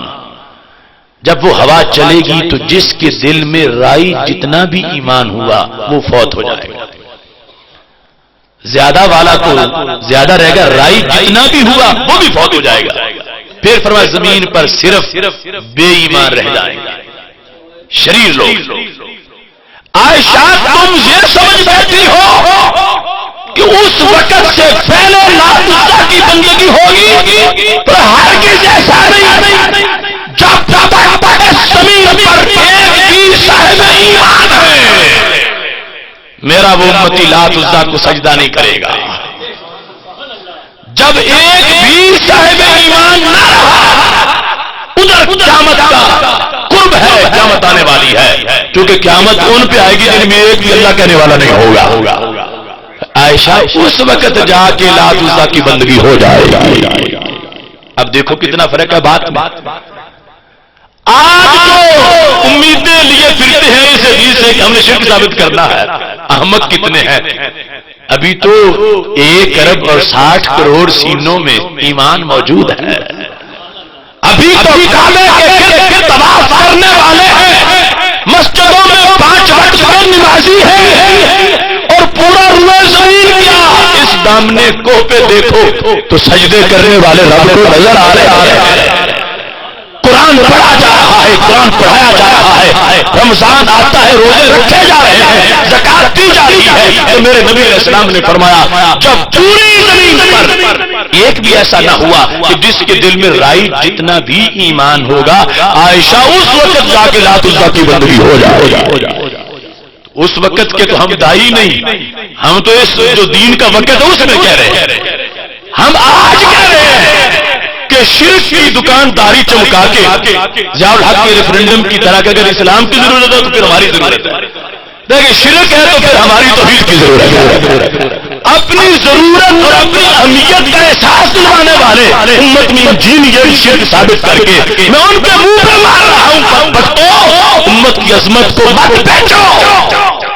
اس وقت تک جب ایک بھی صاحب ایمان رائی جتنا بھی ایمان ہوگا اس وقت تک یہ امت وہ ایک ہی امتی ہوگا. اس وقت وہ بھی لات عزا کو سجدہ نہیں کرے گا. اس کے بعد کی بات ہے. اور تم نے آج ڈھونڈنا گلیوں میں تو آج واحد کو حدیث لے آؤ جس سے اپنا دعویٰ ثابت کرو. سورج مغرب سے طلوع ہو سکتا ہے مگر وہ لوگ اس امت کو مشرک ثابت نہیں کر سکتے. اس واسطے ہماری ذمہ داری ابلاغ کی ہے اور اس کے ساتھ خرافات کے خلاف جہاد کی ہے. ان لوگوں کے پاس جو بالآخر مایوس ہو کے سہارا ہے تو دیکھو فلاں قبر پہ کوئی جھکا ہوا تھا، کوئی سجدہ کر رہا تھا تو ہم سچے ہیں، دیکھو شرک ہو رہا. یہ ان کا آخری سہارا ہے. اور وہ شخص مسلک اہل سنت کا وفادار نہیں ہے جو ملنگوں کے دین کی حمایت کرتا ہو، جو بدھوں جاہلوں کے دین کو بریلویت کہتا ہو.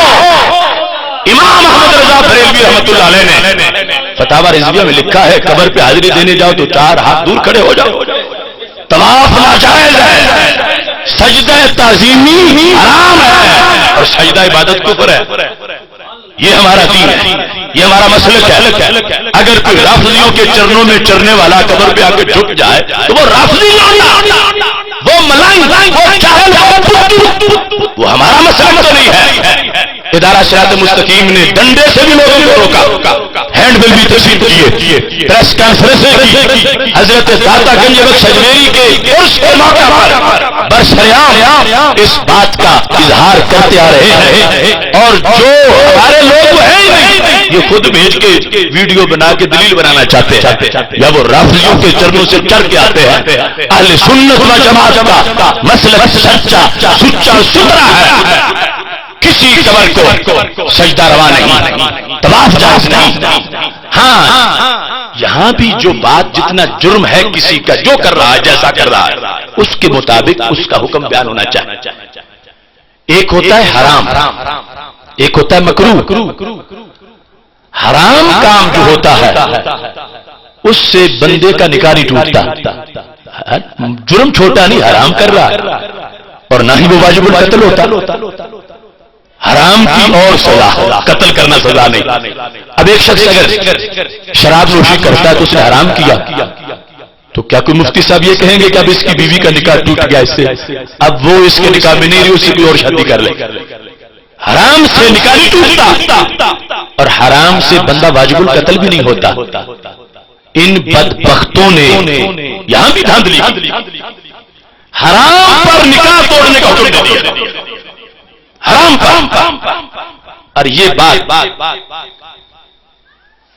وہ ارشاد القاری الی صحیح البخاری مفتی رشید دیوبندی نے اس میں لکھا کہ جمعیت علماء ہند کا وفد شبیر احمد عثمانی کی قیادت میں ابن سعود سے ملاقات کرنے گیا نجد میں، اور وہاں جا کے ان لوگوں نے اس وقت احتجاج کیا.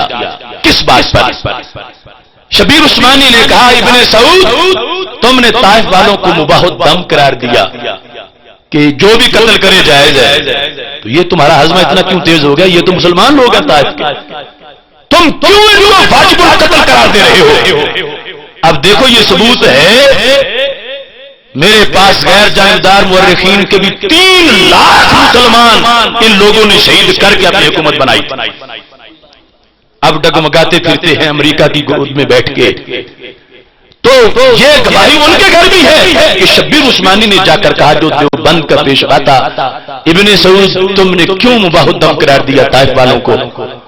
اس نے کہا میں نے ان کو کے سامنے یوں سجدہ کرتے دیکھا جیسے بت کو کیا جاتا، تو اس واسطے ہم نے کہا مباح الدم قتل کر دو ان کو، بیویاں چھین لو.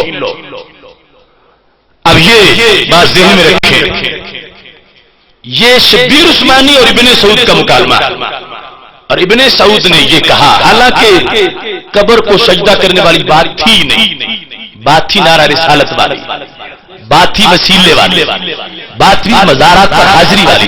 بہرحال اس نے کہا قبروں کو سجدہ یوں کرتا جیسے بت کو کیا جاتا، تو شبیر عثمانی نے اس پر گرفت کر لی. شبیر عثمانی نے کہا کیا جو اس قبر کو سجدہ کرے تو واجب القتل ہو جاتا، اس کی بیوی حرام ہو جاتی؟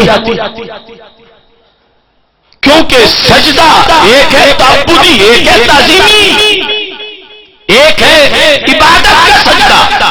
عبادت کا ہے تو کفر ہے، تعظیم کا ہے تو حرام ہے. تو کیا جو سجدہ کرے گا وہی تمہارے نزدیک کفر کر رہا؟ تمہارے نزدیک ہر سجدہ عبادت ہے؟ تو ابن سعود نے کہا ہر سجدہ عبادت، ہر سجدہ عبادت. ہم تعظیمی نہیں مانتے، بس جو بھی سجدہ کر رہا عبادت کر رہا تو ہم قتل کر دیں گے اس کو. اس واسطے ہم نے حکم جاری کر دیا لاکھوں کو قتل کر دو. اب پکڑ لیا. شبیر عثمانی عالم تھا، ابن سعود جاہل تھا. شبیر عثمانی نے کہا پھر تمہارے نزدیک ہر ساجد عابد ہوگا اور ہر مسجود معبود ہوگا؟ اس نے کہا بالکل ایسے ہی ہے. تو شبیر عثمانی نے کہا کیا تمہارے نزدیک تاریخ میں کبھی کسی امت میں اللہ نے غیر اللہ کی عبادت کرنے کی اجازت دی ہے؟ تو ابن سعود نے کہا نہیں دی.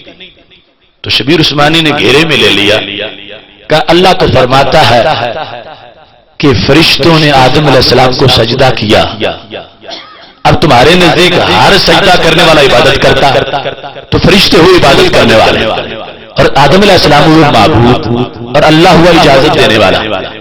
تو ثابت ہو گیا کہ رب حضرت آدم علیہ السلام کی عبادت کی فرشتوں کو اجازت دیے ہوئے تھا. اب اس کا جواب پھر کہا قرآن میں ہے خروا لہ سجدا، کہ حضرت یوسف علیہ السلام کے بھائی والدین ان کو سجدے میں پڑ گئے، گر گئے. اب وہ بھائی تھے سجدہ کرنے والے، یوسف علیہ السلام کے سامنے کروایا جا رہا تھا ان کو، تو ہر سجدہ ہی عبادت ہے. تو وہ بھائی ہوئے عبادت کرنے والے، یوسف علیہ السلام اپنی عبادت کروانے والے، قرآن ہوا اس غیر اللہ کی عبادت کو ذکر کرنے والا. تو پھر تو ثابت ہوا کہ قرآن نے خود اجازت دی ہے، یعنی ذکر کیا ہے پہلی امتوں کا ایسا. جبکہ حقیقت کیا ہے کہ سجدہ تعظیمی آج ہر اندر تو جائز ہی نہیں، اس وقت جائز تھا مگر تعظیمی جائز تھی، عبادت تو جائز نہیں تھی. یعنی وہ سجدہ تعظیمی جائز تھا، عبادت تو جائز نہیں تھی. ابن سعود تم کہتے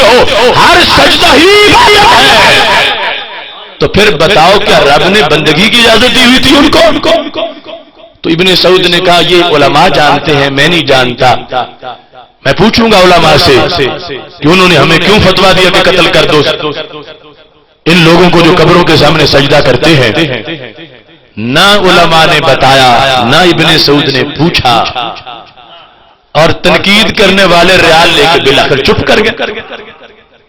اب وہی طبقہ ابن سعود کی بولی بولتا جو اس وقت جا کے جھگڑے تھے کہ فرق کرو، تعظیم اور ہوتی ہے، عبادت اور ہوتی ہے، اور تعظیم اس امت میں سجدے والی تعظیم ناجائز ہے، حکم اس کا کیا ہے؟ حرام، اور جو حرام کرے وہ واجب القتل تو نہیں ہوتا، حرام جو کرے اس کی بیوی کا نکاح تو نہیں ٹوٹ جاتا، تو تم ایسا کیوں حکم دے رہے ہو؟ اس وقت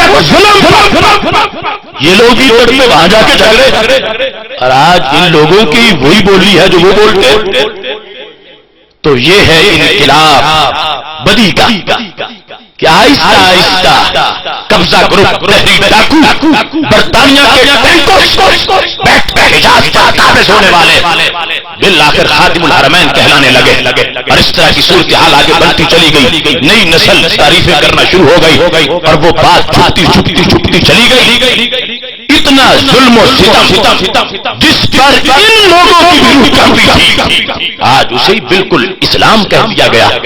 اس واسطے سجدہ تعظیمی حرام ہے، سجدہ عبادت کفر ہے، حرام سے روکو لوگوں، اور یہ اوقاف کی ذمہ داری ہے کہ وہ کسی بتو جاہل کو کسی قبر پر سجدے کی حالت میں نہ جانے دیں، تاریخ وہاں پر حاضری کا طریقہ لگایا جائے اور پھر اس کی پابندی کروائی جائے، مگر حرام جو کر بیٹھے حرام ہی کیا اس نے، اس کا سر اتارنا اور اس کی وجہ سے یہ کہنا کہ جو ابن سعود نے اس فتوے کا اظہار کیا یہ کتنا بڑا ظلم ہوگا، اس واسطے یہ چیزیں ایک ریکارڈ کا حصہ ہے، اور یہ ایک سب سے بڑی اس وقت کی دھاندلی ہے کہ جس کا پردہ چاک کرنا ہم سب کی مشترکہ ذمہ داری ہے۔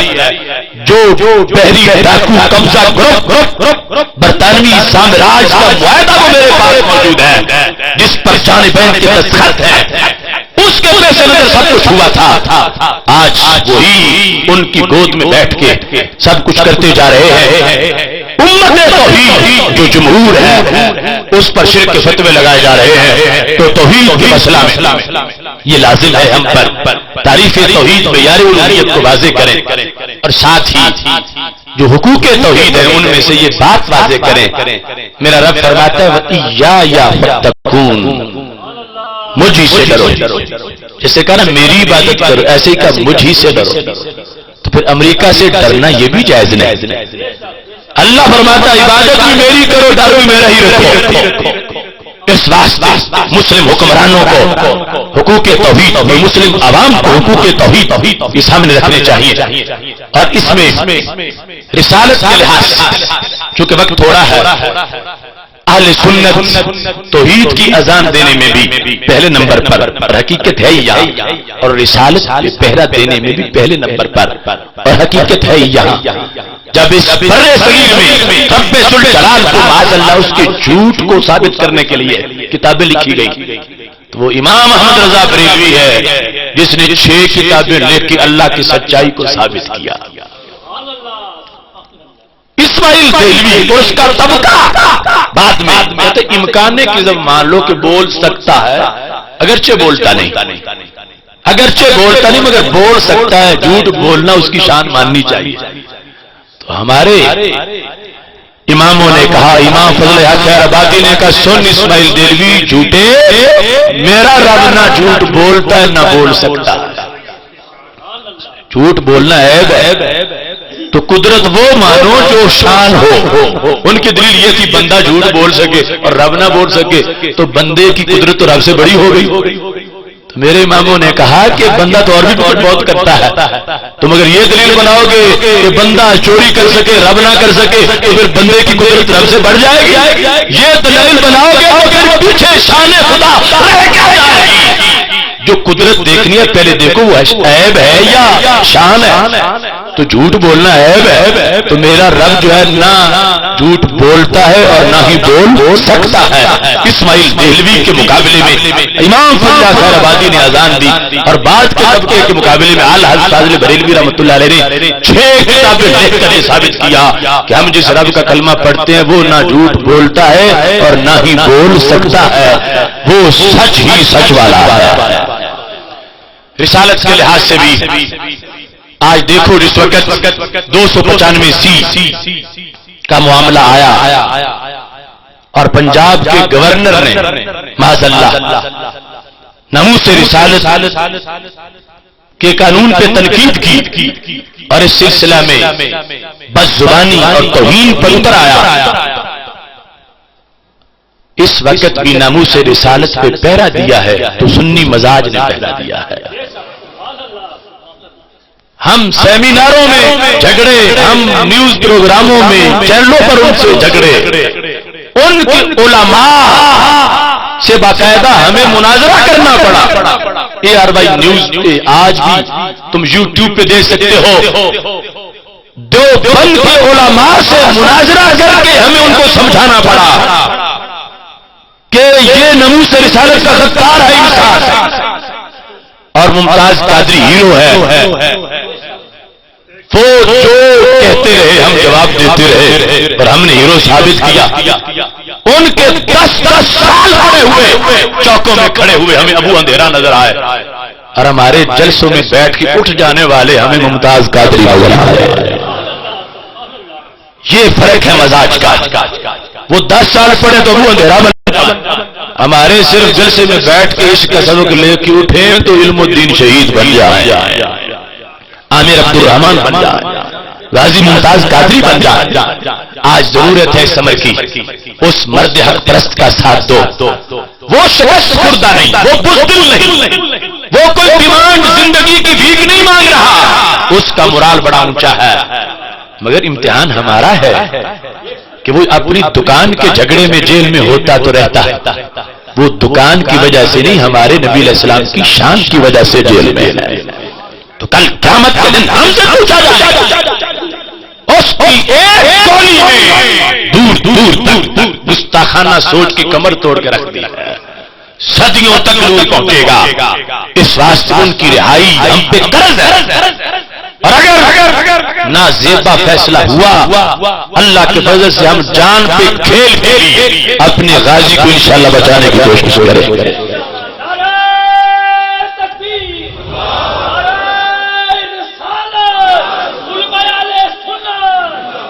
اس سلسلہ میں صرف 2 باتیں کرتے ہوئے بات ختم کرتا ہوں. غازی ممتاز حسین قادری کے کیس کا فیصلہ ہمارے ججوں پہ چھوڑا ہی نہیں گیا. یہ خلافت راشدہ میں ہو گیا تھا، صرف ججز پڑھے اور وہ غازی کو عزت سے رہا کرے. ہم نے یہ گورنر ہاؤس کے سامنے کھڑے ہو کے بھی سنایا، اسلام آباد کے آفاق میں بھی بیان کیا، چینلوں پہ سیمیناروں میں بیان کیا. امام ابشیری کی کتاب المستطرف کے 75ویں باب کی دوسری فصل میں دور صحابہ میں فیصلہ لکھا گیا تھا غازی ممتاز حسین قادری کا. آپ سوچتے ہوں گے کہ وہ اس وقت کیسے لکھا گیا. میں سیم اسی طرح کا کیس تمہارے سامنے رکھتا ہوں اور اس کا فیصلہ بھی سناتا ہوں. سیدنا فاروق اعظم رضی اللہ تعالیٰ کا زمانہ تھا، بحرین کا علاقہ تھا، چھوٹے چھوٹے بچے ہاکی کھیل رہے، 8-9 سال کی عمر تھی. سائڈ پہ بحرین کا سب سے بڑا پادری بیٹھا ہوا تھا. گیند اچھلی پادری کو لگ گئی، اس نے گیند پکڑی، بچوں نے مانگی، پادری نے دینے سے انکار کر دیا. بالآخر ایک بچے کو عجیب ادا سوجی، کہتا سألتک بحق محمد صلی اللہ علیہ وسلم الا رددتها الینا، کہ تو اگر ویسے نہیں دیتا تو میرے نبی پاک کے نام کے صدقے ہی دے دے. دیکھو بچے کا مانگنے کا طریقہ، حق کے سرکار پہ مانگا، نبی علیہ السلام کے صدقے مانگے. اگر یہ بریلویت ہے تو یہ تو دور صحابہ میں بھی تھی. اب بحرین کے بچوں کو امام احمد رضا بریلوی تو نہیں پڑھا آئے کہ یہ نام کوئی کام بگڑنے نہیں دیتا. ان کو تلاش ہے، گیند کی ضرورت ہے، کھیل کا وقت جا رہا ہے، پادری دے نہیں رہا، تو بچوں کے مزاج میں گراس روٹس تک یہ عقیدہ پہنچا ہوا ہے کہ سرکار کا نام لے تو کام ہو جاتا ہے۔ بچے نے کہا رسول اللہ صلی اللہ علیہ وسلم کے صدقے سرکار کے واسطے مجھے گیند دے دو، مگر وہ پادری، اسے کوئی حیا ہوتی نام پاک کی تو کلمہ پڑھ دیا ہوتا، اس نے گیند دینے سے انکار کیا ہی تھا، ساتھ نام پاک کی توہین بھی کر دی۔ جو ہی توہین کرتا گیا بچوں کو کھیل کا مزہ بھول گیا، آئے تھے کھلاڑی بننے، وقت ہیرو بننے کا آ گیا، نہ گئے مفتی کے پاس، نہ گئے قاضی صاحب کے پاس، کیا فرماتے ہیں علماء دین، نہ یہ FIR کٹوائی، انہوں نے گیند مانگنے سے انکار کر دیا، اب تم ہی ہماری گیند ہو، اقبلوا علیہ بسوالی جہم، اپنی ہاتھیاں لے کے چڑھ گئے اس مستنڈے پر، رب کعبہ کی قسم ہے اس وقت تک ہاکی بند نہیں کی جب تک عشق کی گراؤنڈ میں گول پورا نہیں ہو گیا۔ دن دہاڑے چھوٹے چھوٹے بچوں نے پادری کا بھیجا نکال دیا، اب کوئی بھی قانونی تقاضا تو پورے نہیں کیا، نہ فتویٰ مفتی صاحب سے پوچھا، نہ قاضی صاحب سے، نہ جسٹس سے، نہ FIR کٹی، اور ادھر حکومت ہے، امیر المومنین عمر فاروق رضی اللہ تعالیٰ عنہ، ان سے بڑھ کے عدالتی نظام کی افادیت کو واضح کون کر سکتا ہے؟ چلے گئے عیسائی دربار امیر المومنین میں، اور وہی باتیں کر رہے تھے جو آج ممتاز قادری کے بارے میں کی جاتی، دیکھو قانون ہاتھ میں لیا اور سب کچھ خود ہی کر دیا، نہ FIR کٹی، اپنے ہاتھوں سے سزا دی جا رہی ہے، حکومتی رٹ کو چیلنج کیا جا رہا ہے۔ حضرت عمر کو کہنے لگے کہاں ہے تمہاری حکومت؟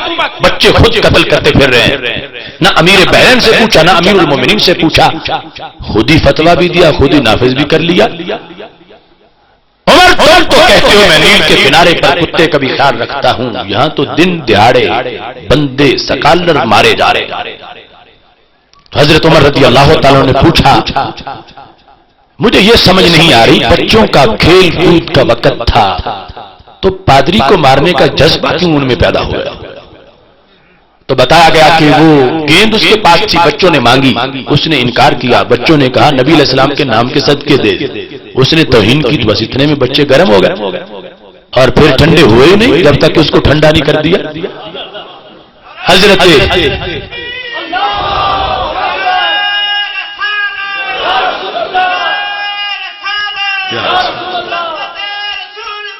پاس ماں ہے حضرت سیدنا عمر رضی اللہ تعالی عنہ نے اب غازی ممتاز حسین قادری کے کیس کا فیصلہ سنانے کا ارادہ کیا، ابھی بولے نہیں تھے، فیصلہ چہرے سے پڑا جا رہا تھا۔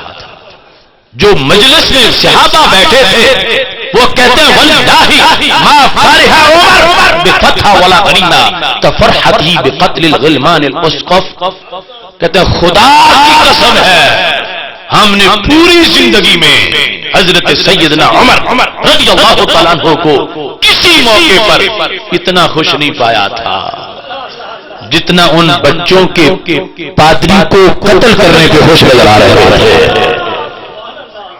بے فتح ولا غنیمہ، کوئی بڑی سے بڑی فتح ہو پھر بھی اتنے خوش نہیں ہوئے، کیسر و کسرا کے خزانے مسلم امہ کو ملے پھر بھی اتنے خوش نہیں ہوئے جتنے ان بچوں کے کردار پہ خوش نظر آ رہے ہیں۔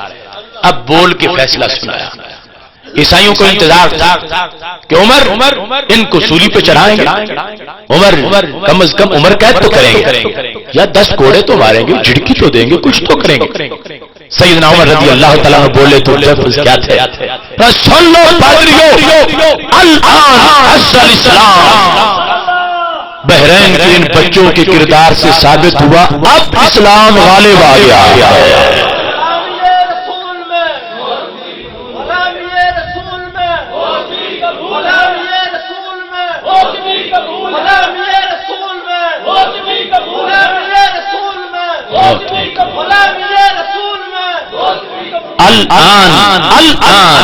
الآن عز الاسلام، اب اسلام غالب آ گیا۔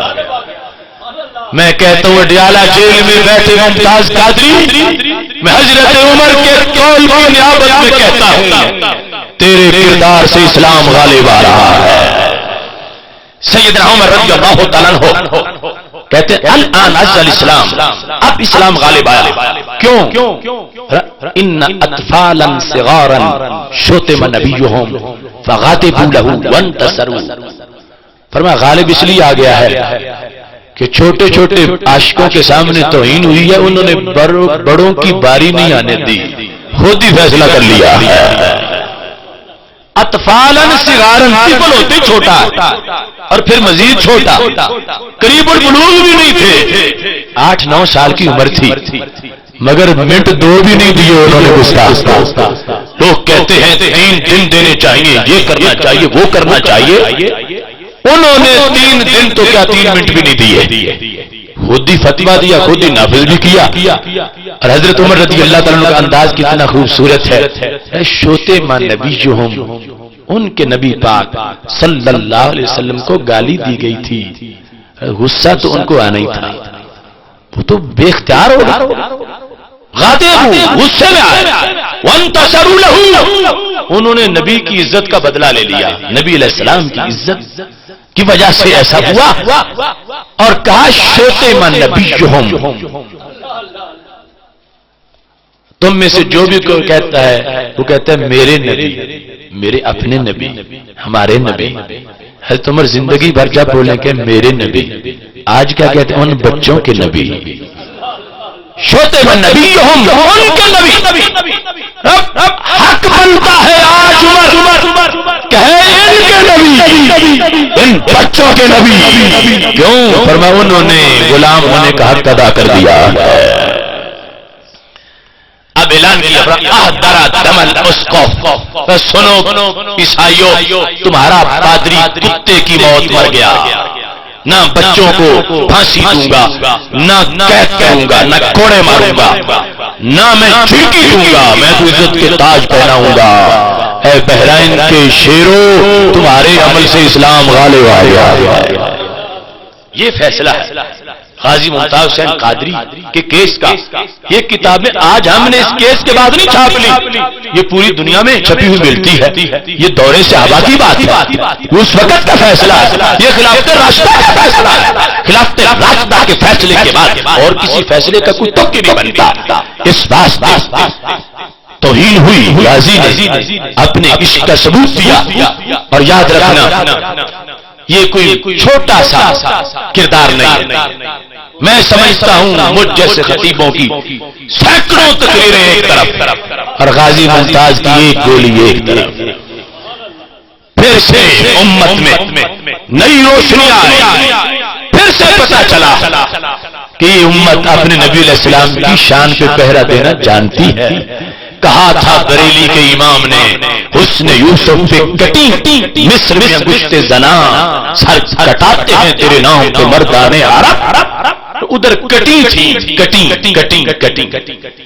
ماضی میں ایک بار ایسے وہ 2 بار بھی نہیں ہوا. اردو والے سب جانتے ہیں کٹی کا معنی ماضی ہے جس میں تکرار نہیں. حسن یوسف پہ کٹتی تھی نہیں، کٹی ایک بار. ادھر سر کٹاتے ہیں تیرے نام پہ مردان عرب.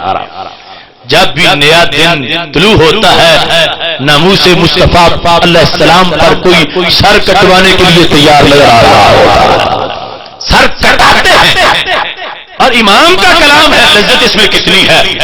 کٹی کہ لفظ سے سمجھ آتی ہے، پتہ ہی نہیں چلا کٹ گئی تھی. اگرچہ انگلیاں سروں کا تو رواج ہی نہیں تھا، انگلیاں وہ بھی عورتوں کی اور ایک بات، اور وہ بھی بے خبری میں.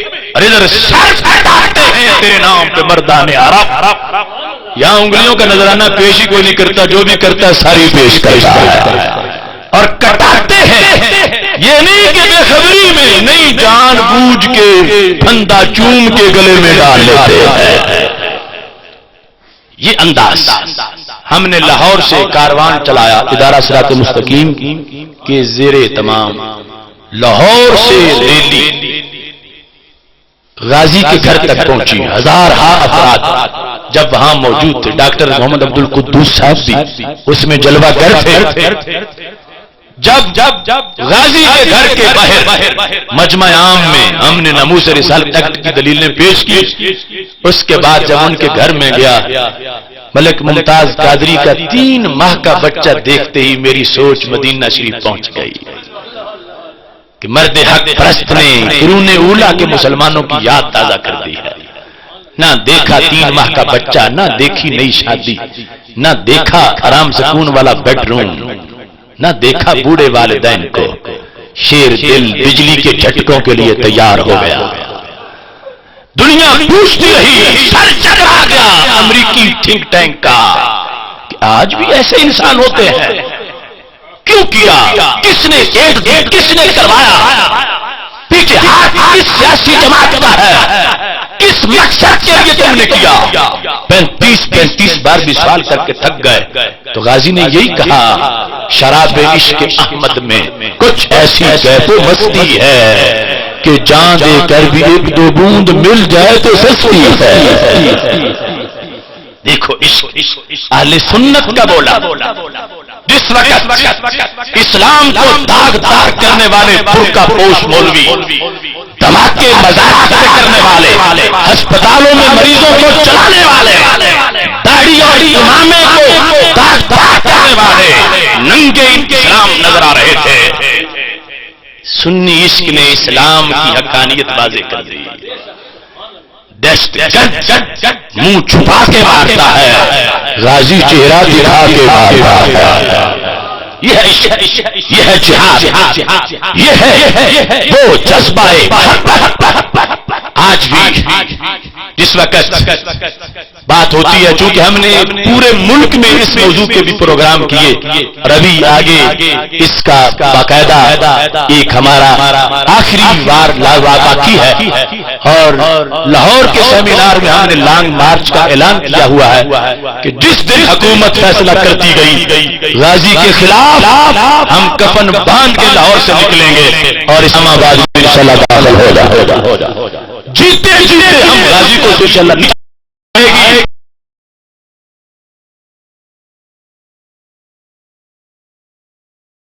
سروں پہ کفن باندھ کے ہم اپنے اقتدار کے لیے نہیں، اپنے یار کے لیے نکلیں گے. سرکار دو علیہ وسلم کی محبت میں جو گرفتار تھا، سرکار کے لیے ان کو سولی پہ چڑھا دیا جائے وہ تو تیار. اتنا حوصلے والا انسان بولے تو مفکروں سے اچھی گفتگو کرے. اس طرح عشق خود ہی رہنمائی کرتا ہے. آج بھی ان کا جذبہ یہ ہے. پوچھ کے تھک گئے لوگ کیوں کیا، کس لیے کیا، کس واسطے کیا؟ تو غازی کا عشق یہی کہتا ہے، وہ جن کی یاد زخموں کا درد ہونے نہیں دیتی، وہ جن کی دید جذبوں کو سرد ہونے نہیں دیتی، وہ جن کے نام سے ساری بلائیں بھاگ جاتی ہیں، وہ جن کے عشق سے سوئی امیدیں جاگ جاتی ہیں، وہ جن کے شوق میں باغ جنا میں بلبلیں بولیں، وہ جن کے عشق میں شجر یقین سے کوکلیں نکلیں. اگر سولی ملے ان کی محبت میں گوارا ہے، جو ہر تلخی مٹائے ان کے چہرے کا نظارہ ہے. ادارہ صراط مستقیم پاکستان انہی خطوط پہ مصروف عمل ہے. عقیدہ، پھر عمل، پھر معاملہ اور پھر نظام، سب کی اصلاح. یہ ہمارا دستور اور منشور ہے، جس کے لیے فہم دین بھی ہے، صراط مستقیم سیمینارز بھی ہیں، عقیدہ توحید بھی ہے، نموذج رسالت کانفرنس بھی ہے. دن رات یہ قافلے چل رہے ہیں. یہ آزاد کشمیر کی زمین جو خوشبوؤں والی زمین ہے، حریت والی زمین ہے، جہاد والی زمین ہے، اس میں ادارہ صراط مستقیم کی تخم ریزی کی ڈیوٹی حضرت ڈاکٹر محمد عبد القدوس صاحب کے ذمہ ہے، اور اللہ کے فضل سے یہ اپنی ڈیوٹی بڑے احسن طریقے سے نبھا رہے ہیں. ہمارے یہ نوجوان علماء کرام مولانا محمد عابد حسین غزالی صاحب اور مولانا محمد عبدالحفیظ صاحب اور دیگر جتنے احباب نے نفع اٹھایا، آپ سب ان کے ساتھ دست و بازو بن کے کام کریں، اور یہ چاروں اصلاحیں جو ہیں، اصلاح عقائد، اصلاح اعمال، اصلاح معاملات اور اصلاح نظام، ان کے لیے اس جہاد میں ضرور حصہ لیں. میں ضرور مزید گفتگو بھی کرتا مگر وقت بہت مختصر ہے. اپنے اس پیغام کو ختم کرتے ہوئے اس دعا پر اپنی بات ختم کر رہا ہوں. الہی پر اثر میری دعا کر، بجاہ مصطفیٰ خیر الورا کر. خدا بندہ دعا میری یہی ہے، میرے ممتاز غازی کو رہا کر. وآخر دعوانا ان الحمدللہ رب العالمین. آپ کے ممتاز قادری